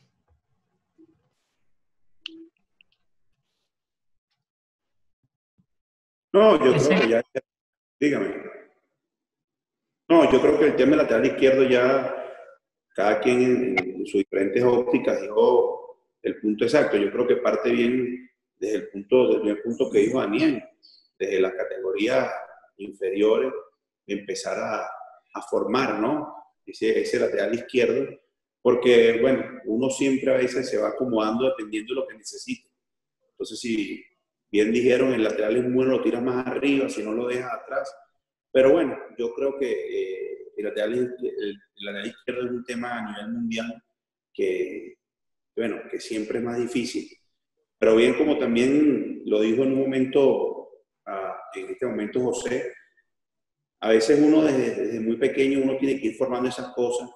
Y yo hoy que mi hijo pudo entrar a una escuela aquí en Colombia, ahí en Medellín, yo vi que desde el primer día lo que hacían era jugar fútbol 7 y fútbol 8. Y de verdad que me llamó mucho la atención, ¿no? Porque todos lo realizaban en fútbol 7 y fútbol 8, y eso, el hijo mío en Venezuela, que jugaba en una escuela, era todo cancha completa, 11 contra 11, y canchas grandísimas para jugar.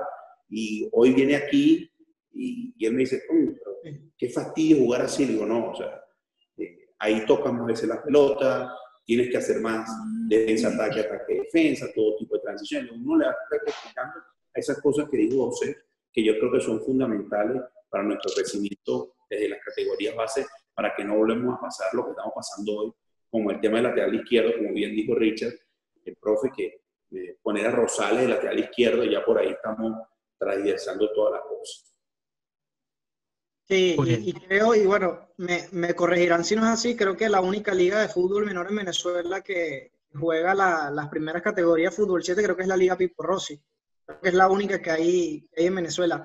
Quería hacer una última pregunta ya para ir cerrando. Si quieres empezamos con el profe Richard. Es el tema de la cuarentena, ¿no? Porque hoy todos estamos parados. Así como estamos nosotros, también están los jugadores, está parado el fútbol nacional y va a llegar algún momento, Dios quiera y sea pronto, que vuelva el fútbol nacional. Pero ¿cómo va a volver luego? No va a ser algo normal, no va a ser algo común, profe. Bueno, lo que pasa es que esta circunstancia que estamos atravesando es un episodio que no se nos va a olvidar nunca, por lo que ha resultado, o sea, ha paralizado al mundo.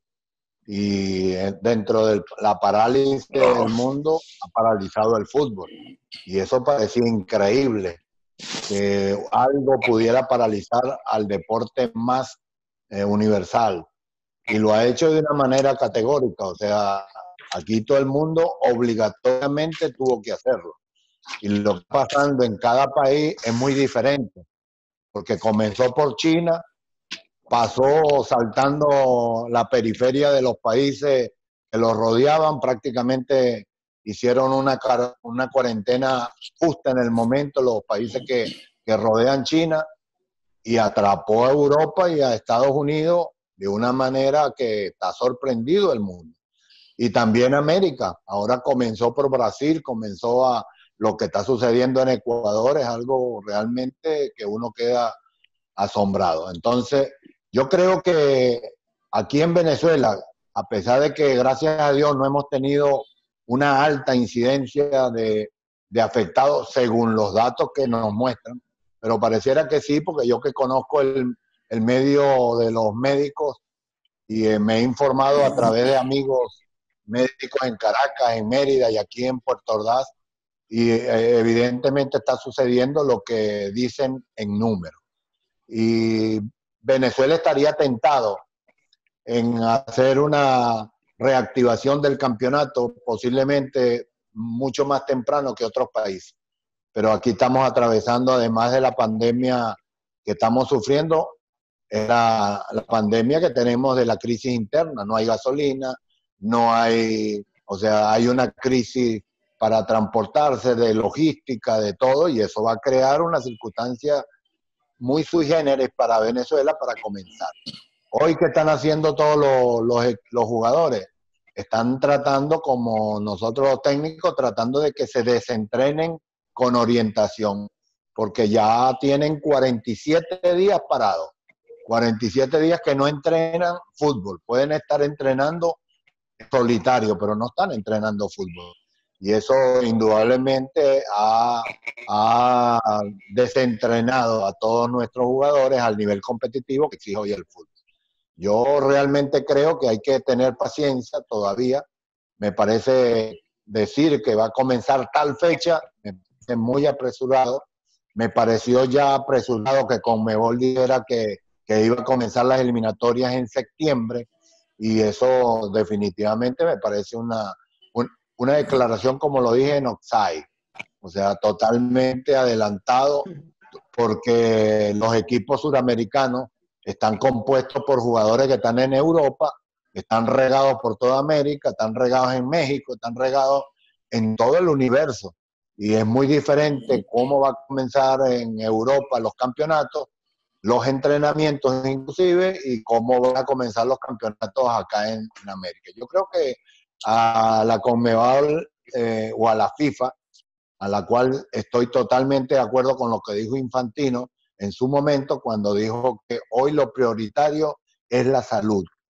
Y cuando uno habla de salud, pone lo demás en segunda instancia. O sea que el fútbol hoy tiene que pasar a una segunda instancia, tenemos que esperar las circunstancias reales que se presenten, y esperemos, Dios quiera que septiembre sea posiblemente la última oportunidad que tiene el fútbol venezolano para comenzar el campeonato. No sé si eliminan este campeonato como va, porque no se va a poder terminar de la manera completa, eso no se puede hacer. Y esperemos a ver qué resolución al final define la Liga de Fútbol Venezolano para darle fin a este torneo. Muy bien, es así. A ver, profe Estefano, usted que está en Colombia allí, ¿qué ha podido escuchar con respecto al post-cuarentena? ¿Cómo podría ser? ¿Cómo va a ser, mejor dicho?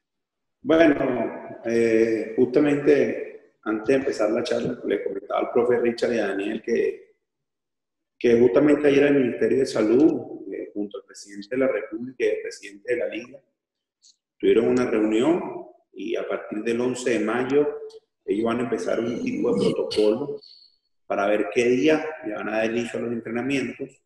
¿Sí? Ellos tienen pautado, según lo que nos comentó hoy el presidente del club, hubo una reunión de todos los presidentes hoy en Bogotá y todos llegaron a la conclusión que, bueno, si es un mes de protocolo, después van a dar 4 semanas de entrenamiento por las facetas que tienen que llevar los entrenamientos, y se estaría estipulando que más o menos a mediados de julio, principio de agosto, tentativamente pudiera estar arrancando la liga, pero ya decretaron que hasta el 2021 todos los partidos y todos los eventos serán sin público y no puede haber de 140 en cualquier precinto deportivo. Entonces eso fue lo que hoy nos dijeron. Nosotros todos los días estamos en constante contacto con el presidente y con el gerente, y parece que el presidente Duque junto al Ministerio de Salud hoy tomaron esa decisión y parece que el 11 de mayo van a decretar ya con un poco más de firmeza, con fechas, el tema de renovar el fútbol aquí en Colombia. Profe Leo, bueno, está preguntando el profe Leo y Daniel Farías, si han tenido alguna comunicación de sus equipos con respecto al post-pandemia, ¿les han bajado algún tipo de comunicación en los últimos días? Sí, de verdad que es difícil, ¿no? Primero porque acá en nuestro fútbol no hay un pronunciamiento oficial. Entonces es complicado también de alguna manera tú adecuarte. Tú ves que en otros países por lo menos de alguna manera dan una fecha tentativa, hablan, se pronuncian. Acá estamos nosotros a las buenas de Dios. Entonces termina en la situación tan compleja que vive nuestro país, que sabemos que afecta económicamente a los dueños, que afecta económicamente a todos, tratando de alguna manera de hacer algunas propuestas que empiezan a deteriorar relaciones. Entonces, es complicado esta situación. Yo creo que después de esta pandemia va a ser muy complicado a nivel de equipos, a nivel de jugadores, a nivel de relacionarse, cómo venían las relaciones. ¿Por qué? Porque de alguna manera está afectando, están haciendo propuestas, porque uno lo sabe, ¿no? A lo mejor aquí no lo hablan, algunos no le han hecho propuestas, pero a nivel de todo les han hecho propuestas de alguna manera que son complicadas, ¿verdad? Son muy complejas en realidad y terminan de alguna manera afectando. Por eso es que yo digo que el fútbol en Venezuela va a sufrir momentos difíciles. Después de acá va a ser otro, va a costar para que el fútbol vuelva a ser lo que venía siendo en años anteriores. Ya ustedes han visto propuestas en la liga, han podido ver propuestas de algunos equipos en cuanto a condiciones económicas, en cuanto a una topes salariales, luego reducción de salarios en los equipos, pero ahí todos los equipos, por ahí si alguna cosa, a lo mejor Caracas, un Aragua, que no tenga deuda, el resto del equipo tiene deudas importantes con sus equipos, entonces va a ser muy difícil, muy complicado, situaciones que puedan estar viviendo jugadores, partes de cuerpo técnico que de alguna manera se han visto muy afectados y se están viendo muy afectados con algunas decisiones que puedan estar tomando a nivel interno de equipo, porque a eso fue que mandó la FIFA, ¿no? A negociar entre los clubes, pero que de alguna manera hubiese acuerdos y que nadie pudiese salir perjudicado. Entonces yo creo que va a ser, después de la pandemia, va a ser una situación muy difícil a nivel mundial. A nivel de Venezuela creo que va a afectar mucho más. Profe Daniel.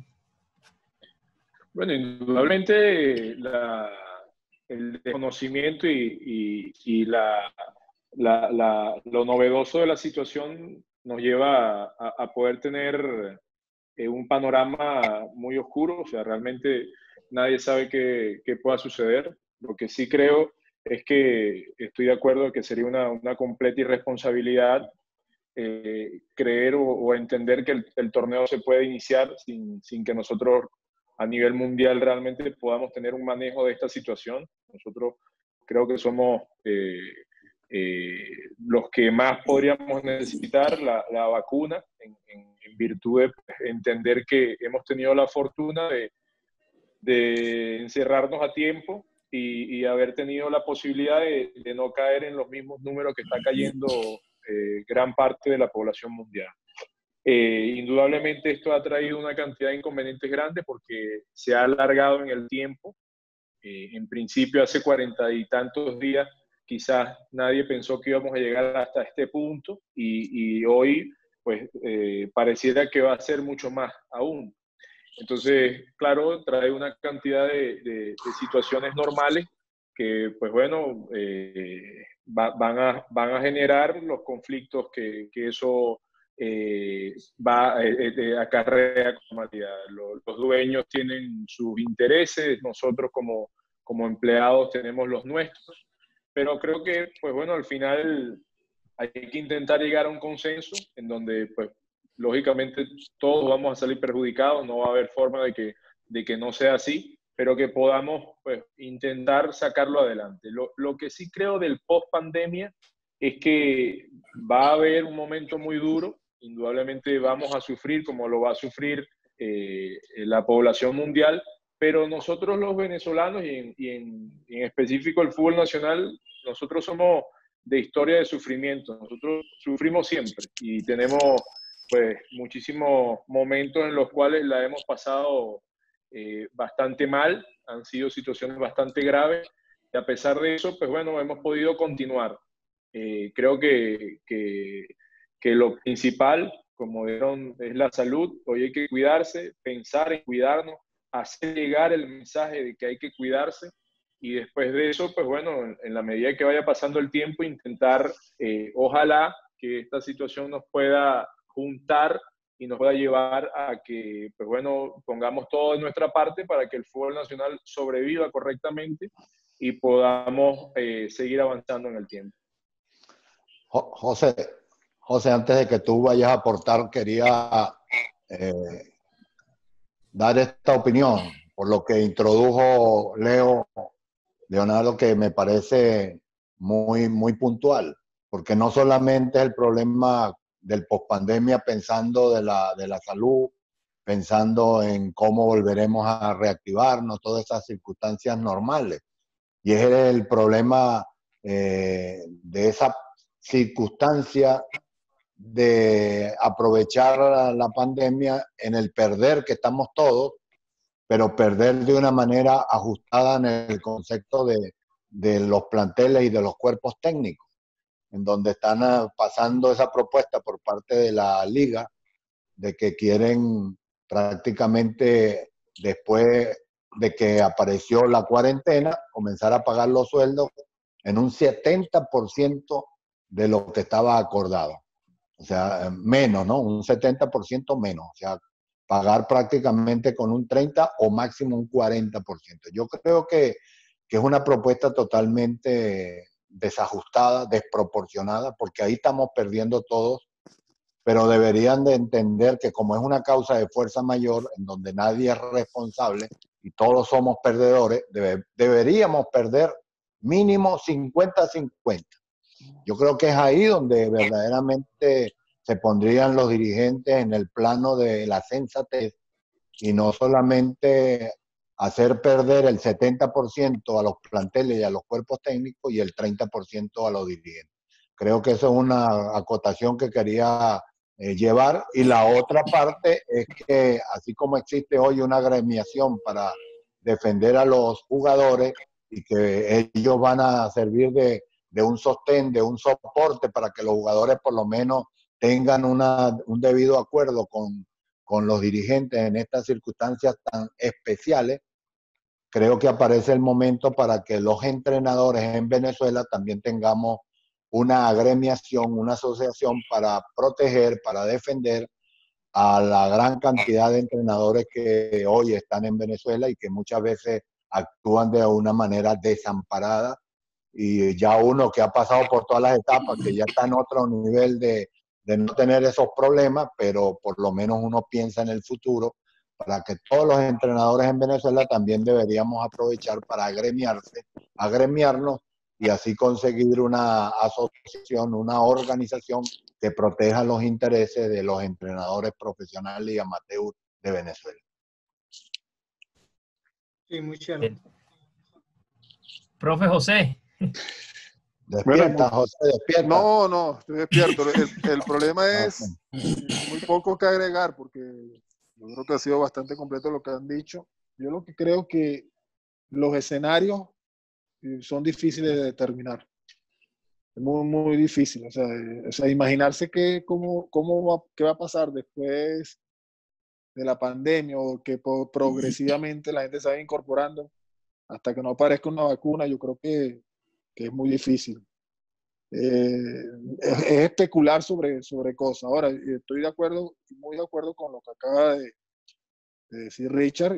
El entrenador, que generalmente desde el punto de vista del gremio anda desamparado, pues tiene una buena oportunidad para que a raíz de esta situación pues tenga alguna voz única que lo represente o que nos represente en función de esta problemática, porque es cierto, no sé si se va a cumplir así o no, pero por lo que dicen, esas proporciones de 70-30 me parecen totalmente injustas.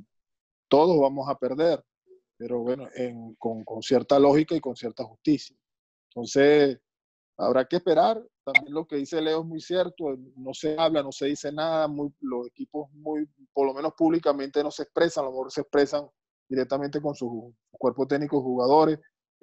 No hay comunicación oficial acerca de nada, ni especulan sobre nada, y bueno, y por eso te digo, evaluar y valorar escenarios futuros, yo lo veo muy complicado. Sí, tomo la palabra un momentico para corroborar más o menos lo que dice el profe. ¿Qué es lo que pasa? Que acá lamentablemente se perdió la comunicación, ¿sí? Ya no se conversa, ya no hay acuerdo, que es lo que estaba llamando la FIFA, a que hubiese acuerdo entre las partes. Pero cuando tú no te comunicas, cuando de alguna manera tú no conversas, y como dice el profe, lamentablemente, y como dice José, nosotros estamos hoy descuidados totalmente. O sea, nosotros tenemos casi que asumir lo que los jugadores puedan arreglar por el tema del gremio, porque ¿qué gremio te ampara a ti como entrenador? Si vas a reclamar, terminan votándote, que ese tampoco es el problema, porque uno de alguna manera está acá, o siempre, o yo me manejo así, pues yo siempre soy muy sincero, honesto, le moleste o le incomode a quien le incomode. Entonces, tú a veces puedes decir alguna palabra que duela, o que molesta, o que incomoda, y entonces ya resulta que se rompe la relación, se rompe la conversación. Entonces, yo creo que aquí lo más sano y lo más justo es que pueda haber una conversación, que pueda haber de alguna manera un acuerdo entre las partes, y que todos tienen que perder, porque sabemos que a los dueños esto les va a pegar duro también, no están ingresando dinero, está complicado todo, pero que a nosotros, donde el colegio de nuestros hijos sigue pagando el 100%, donde las universidades se sigue pagando el 100%, porque yo por lo menos mis hijas las tengo estudiando las dos en una universidad en Senatede, y ellas hoy siguen teniendo clases virtuales, y yo sigo pagando sus mensualidades, donde la alimentación sigues pagando todo. Entonces, donde no se ha abaratado nada, entonces eso va a afectar. A lo mejor a los más chicos, a los que menos ganan, les va a afectar un poco más. Entonces, ¿qué es la idea? Que nosotros como cuerpo técnico, como entrenadores también, como dice Richard, podamos hacerlo fuerte, pero nosotros, cuando hemos buscado una conversación entre entrenadores, pareciera que es algo que es imposible que se pueda dar porque somos rivales, y no es así. Yo creo que acá todos somos amigos, todos somos compañeros, y yo quiero que alguien pueda de alguna manera, de los de más experiencia, digo por el caso del profe Richard, llevar esa batuta y poder de alguna manera hacer una agremiación de entrenadores, que este espacio que Dios nos está regalando de alguna manera u otra, que es negativo en cuanto a la pandemia, nos sirva para fortalecernos nosotros como entrenadores, hacernos fuertes, porque yo creo que lo más idóneo para tomar una decisión en cuanto a lo que está pasando luego de la pospandemia, no sacar ventaja de nada, es presidente de federación, dueños de equipo, entrenadores, capitanes, y poder hacer un consenso, una mesa de trabajo para ver qué es lo que menos puede estar afectándonos a nosotros, qué es lo que menos puede estar afectando a cualquiera. Lo que pasa es que aquí, a nivel de equipo, las necesidades de uno no son las mismas de otro, entonces complica mucho la situación. Yo sé que hay equipos con presidentes que pueden sostener más un plantel que otros, que a lo mejor se le va a complicar mucho más esta situación luego de esto. Tenlo por seguro que después de esto hay muchos equipos que no van a poder salir si no hay de alguna manera una regulación importante en los sueldos, pero no podemos nosotros ser afectados como tal porque no somos causantes de lo que está pasando. Entonces estoy de acuerdo, para terminar con lo que dice Richard, que la idea es que haya un consenso y que perdamos todos, pero que perdamos todos en igualdad de condiciones. Muy bien. Bueno, de verdad, gracias por este tiempo, de verdad, lo agradecemos muchísimo. Decía el profe Richard hace el programa que hicimos pasado que nosotros estamos comenzando y estamos comenzando en alto, y bueno, queríamos esto, ¿no? Tener a los entrenadores importantes del fútbol. Faltaron otros tantos, pero tenerlos a ustedes para nosotros significa mucho, como que estamos creciendo en el periodismo, y tenerlos, la oportunidad de entrevistarlos, aprender de ustedes, conocerlos un poco más, de verdad, representa muchísimo. Por eso, nuevamente, muchas gracias por este tiempo. Y bueno, a ver, muchachos, Elías, Raulito, algo para cerrar allí, para que los profes también tengan la oportunidad de despedirse. Raulito. No, bueno, yo complacido con cada uno de los profesores que aceptaron la invitación, aparte que uno pues respeta y admira el trabajo que han hecho cada uno en sus equipos, en la trayectoria que han tenido cada uno, unos ganadores, otros formadores, unos representándonos en el exterior. Es muy importante, y creo que el paso que se dio aquí esta noche es trascendental por lo que propone el profesor Richard, propone el profesor José Hernández, también se suma Leo, de ese gremio, ¿no? De poder sumar las voces de los entrenadores que por allí a veces se tienden como un poco al olvido, pero que hay que así como se ampara al futbolista, también al entrenador pues tenga esa voz allí en la federación y dentro de la propia liga. Y entonces la cuarentena, ¿no?, está llevándonos a que se abra ese canal para que el entrenador pueda tener también ese tipo de beneficio. Yo también estoy completamente de acuerdo. Todos estamos perdiendo y vamos a seguir perdiendo. En el fútbol se pierde mucho, y así como se gana, pero hay que perder con justicia. Yo agradecido nuevamente a cada uno de los profesores. Esperemos entonces que esta pandemia termine pronto para poder volvernos, reencontrarnos en cada una de las diferentes canchas de nuestra Liga Fútbol. Elías López. Sí, no, tal cual. Me sumo a las palabras de Raúl. Creo que hay que ser lo más justos posible porque bueno, a pesar de que hay algunas personas que tenemos quizás la fortuna, porque creo que es así, de percibir un salario durante la cuarentena, creo que se tiene que ser justo, y como decía el profe Leo, si se va a perder, se tiene que perder todos lo mismo.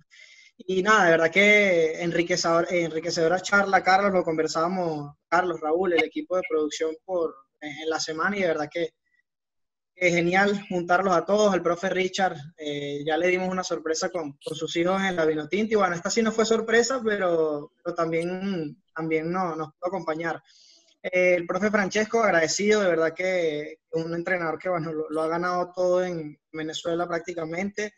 Desearle el mayor de los éxitos en Colombia, y agradecido siempre por la disposición. El profe Daniel, ni hablar, que desde el primer momento se mostró interesado en participar. De verdad que muchísimas gracias, y bueno, cuando se renueve el fútbol, seguramente nos veremos en los partidos. El profe Leo, muy cierto, sus últimas palabras, uno de los entrenadores referentes de los últimos años del fútbol nacional, y el profe José, que es un padre de fútbol para muchos. Juntarlos a todos, de verdad, diferentes edades, diferentes generaciones, diferentes títulos.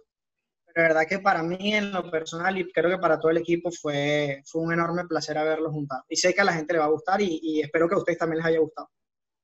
Estoy seguro que sí. Bueno, vamos a despedirlos ahí a cada uno. Voy a empezar con el que está más lejos, el profe Francesco. está allá en Colombia. Nuevamente, gracias por esos minutos y bueno, que nos dé sus impresiones para cerrar, ¿no?, esta conversa aquí con los entrenadores. No, agradecerte a ustedes por el espacio. Más que contento de compartir con el profe Richard, con Leo, con Dani, que son amigos de esta carrera, y con José, que bueno, que es como un padre para mí desde que empecé en esto. Contento, ¿no? Feliz de estar aquí. Y hay algo ahí que siempre lo conversé con José, que de esta pandemia han salido estos conversatorios que bien dice Leo, ¿no? Que como que nos da cosa hablar con el otro técnico. Yo creo que estos espacios deberían sostenerse en el tiempo y no tiene que ser a una pregunta-respuesta. Podemos entrar en un Zoom, en una charla, hablar de fútbol sencillamente, que uno seguro se va a nutrir con todo esto. Agradecerle al profesor Richard, a José, a Dani, a Leo. Un placer de estar aquí con ustedes y espero que nos veamos próximamente en otro video, en la cancha, donde nos podamos ver nuevamente. Un abrazo para todos.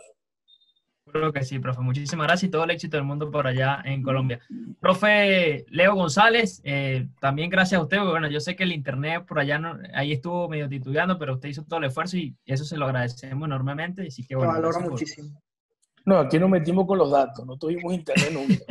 Sí. No, de verdad que enriquecedor poder estar con estos grandes entrenadores. Imagínate, estoy de acuerdo con Francesco, Dios quiere y estas conversaciones o estos conversatorios puedan surgir no solamente en medio de una crisis, sino en medio de conocer del fútbol, de aportar para el bien del fútbol venezolano, gente muy, muy importante como está. A ustedes felicitarlos por esta iniciativa, contentos y agradados por la invitación y de verdad que siempre vamos a estar a la orden para ustedes y les deseo muchos éxitos en su juventud, van encaminados muy bien, gracias a Dios, y bueno, esperemos sigan cosechando cosas importantes a lo largo de su carrera. Un abrazo para todos y bueno, buenas noches.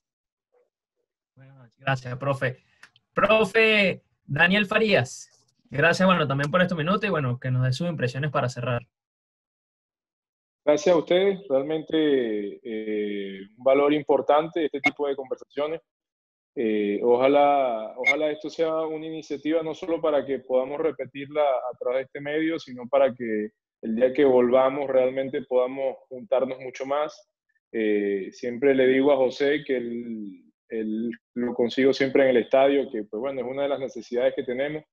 Bien lo dice Leo, para intentar protegernos a través de una agremiación, pero también pues porque nosotros tenemos un montón de personas valiosas de las cuales podemos sacar provechos como entrenadores y sentarnos a dialogar siempre va a ser enriquecedor. De todas las experiencias, de todos los que estamos en el fútbol nacional, seguramente podemos crecer y mucho más teniendo entrenadores que han sido ganadores y exitosos en cualquier lugar en donde han estado. Así que, pues bueno, gracias por tenerme en cuenta, a la orden para un futuro y que tengan feliz noche. Cuídense y Dios mediante todos podamos salir bien de esto. Amén, profesor. Creo que sí, profe. Profe José Hernández, bueno, también gracias por sus minutos, por sus conceptos.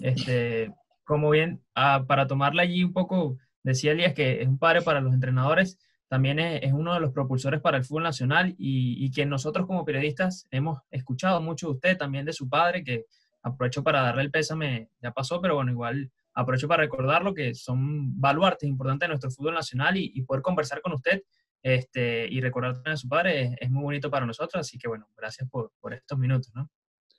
No, bueno, igualmente muy, muy agradecido. De verdad que para mí ha sido extraordinaria esta oportunidad de compartir con Richard, con Leo, con Francesco, con Daniel y poder hablar de fútbol, que es lo que a nosotros nos gusta. Yo siempre digo que en nuestro entorno se habla mucho de las cosas que pasan en el fútbol, pero de fútbol hablamos muy poco. Y yo creo que eso es una necesidad que necesitamos transitar para poder mejorar, para poder impulsarnos. Y bueno, y para mí fue de verdad un gustazo poder estar con estos amigos y con estos colegas y con ustedes y felicitarlos por esta iniciativa. Gracias. Gracias, profe. Profesor Richard Páez Monzón. Bueno, gracias Carlos, Raúl y Elías, porque otra vez se pasaron. Volvieron volvieron a hacer de las suyas. Porque evidentemente hoy lo que cumplieron es una necesidad. Hoy lo que hemos vivido, reunirnos 5 técnicos del fútbol venezolano para hablar de lo que sabemos de fútbol, porque si algo podemos hablar es de fútbol, y eso evidentemente nos ayuda, nos satisface y nos reúne. Así como los árbitros tienen el VAR y los jugadores los hacemos análisis con software y con toda esa cantidad de Microsoft y todas esas cosas que utilizamos, nosotros tenemos que utilizar también estas herramientas, el Zoom, la forma de comunicarnos, Skype, de cualquier manera para hacerlo. Esto debería ser una vez por mes, reunirse los técnicos, hablarlo, conversar sobre diferentes temas, hasta lograr lo que vamos a conseguir, que es una asociación de entrenadores del fútbol venezolano. Evidentemente esto ha sido un gran momento, gracias, y tanto a Francesco, Daniel, Leo y José, que sigamos en pie de lucha, siempre pendientes, atentos con nuestras responsabilidades, pero fundamentalmente que sigamos haciendo todos los objetivos para hacer crecer al fútbol venezolano. Muy buenas noches, vamos a dormirnos. Ya todos nos estamos viendo y mucho más rápido. Chao, muchachos, gracias. Cuídense mucho. Saludos. Los equipos se enfilan hacia los vestuarios, luego de los 3 silbatazos del principal. Por hoy, finaliza el partido en Radio Deporte 1590 AM. Los esperamos en una próxima ocasión con mucho más de El Mundo es un Balón.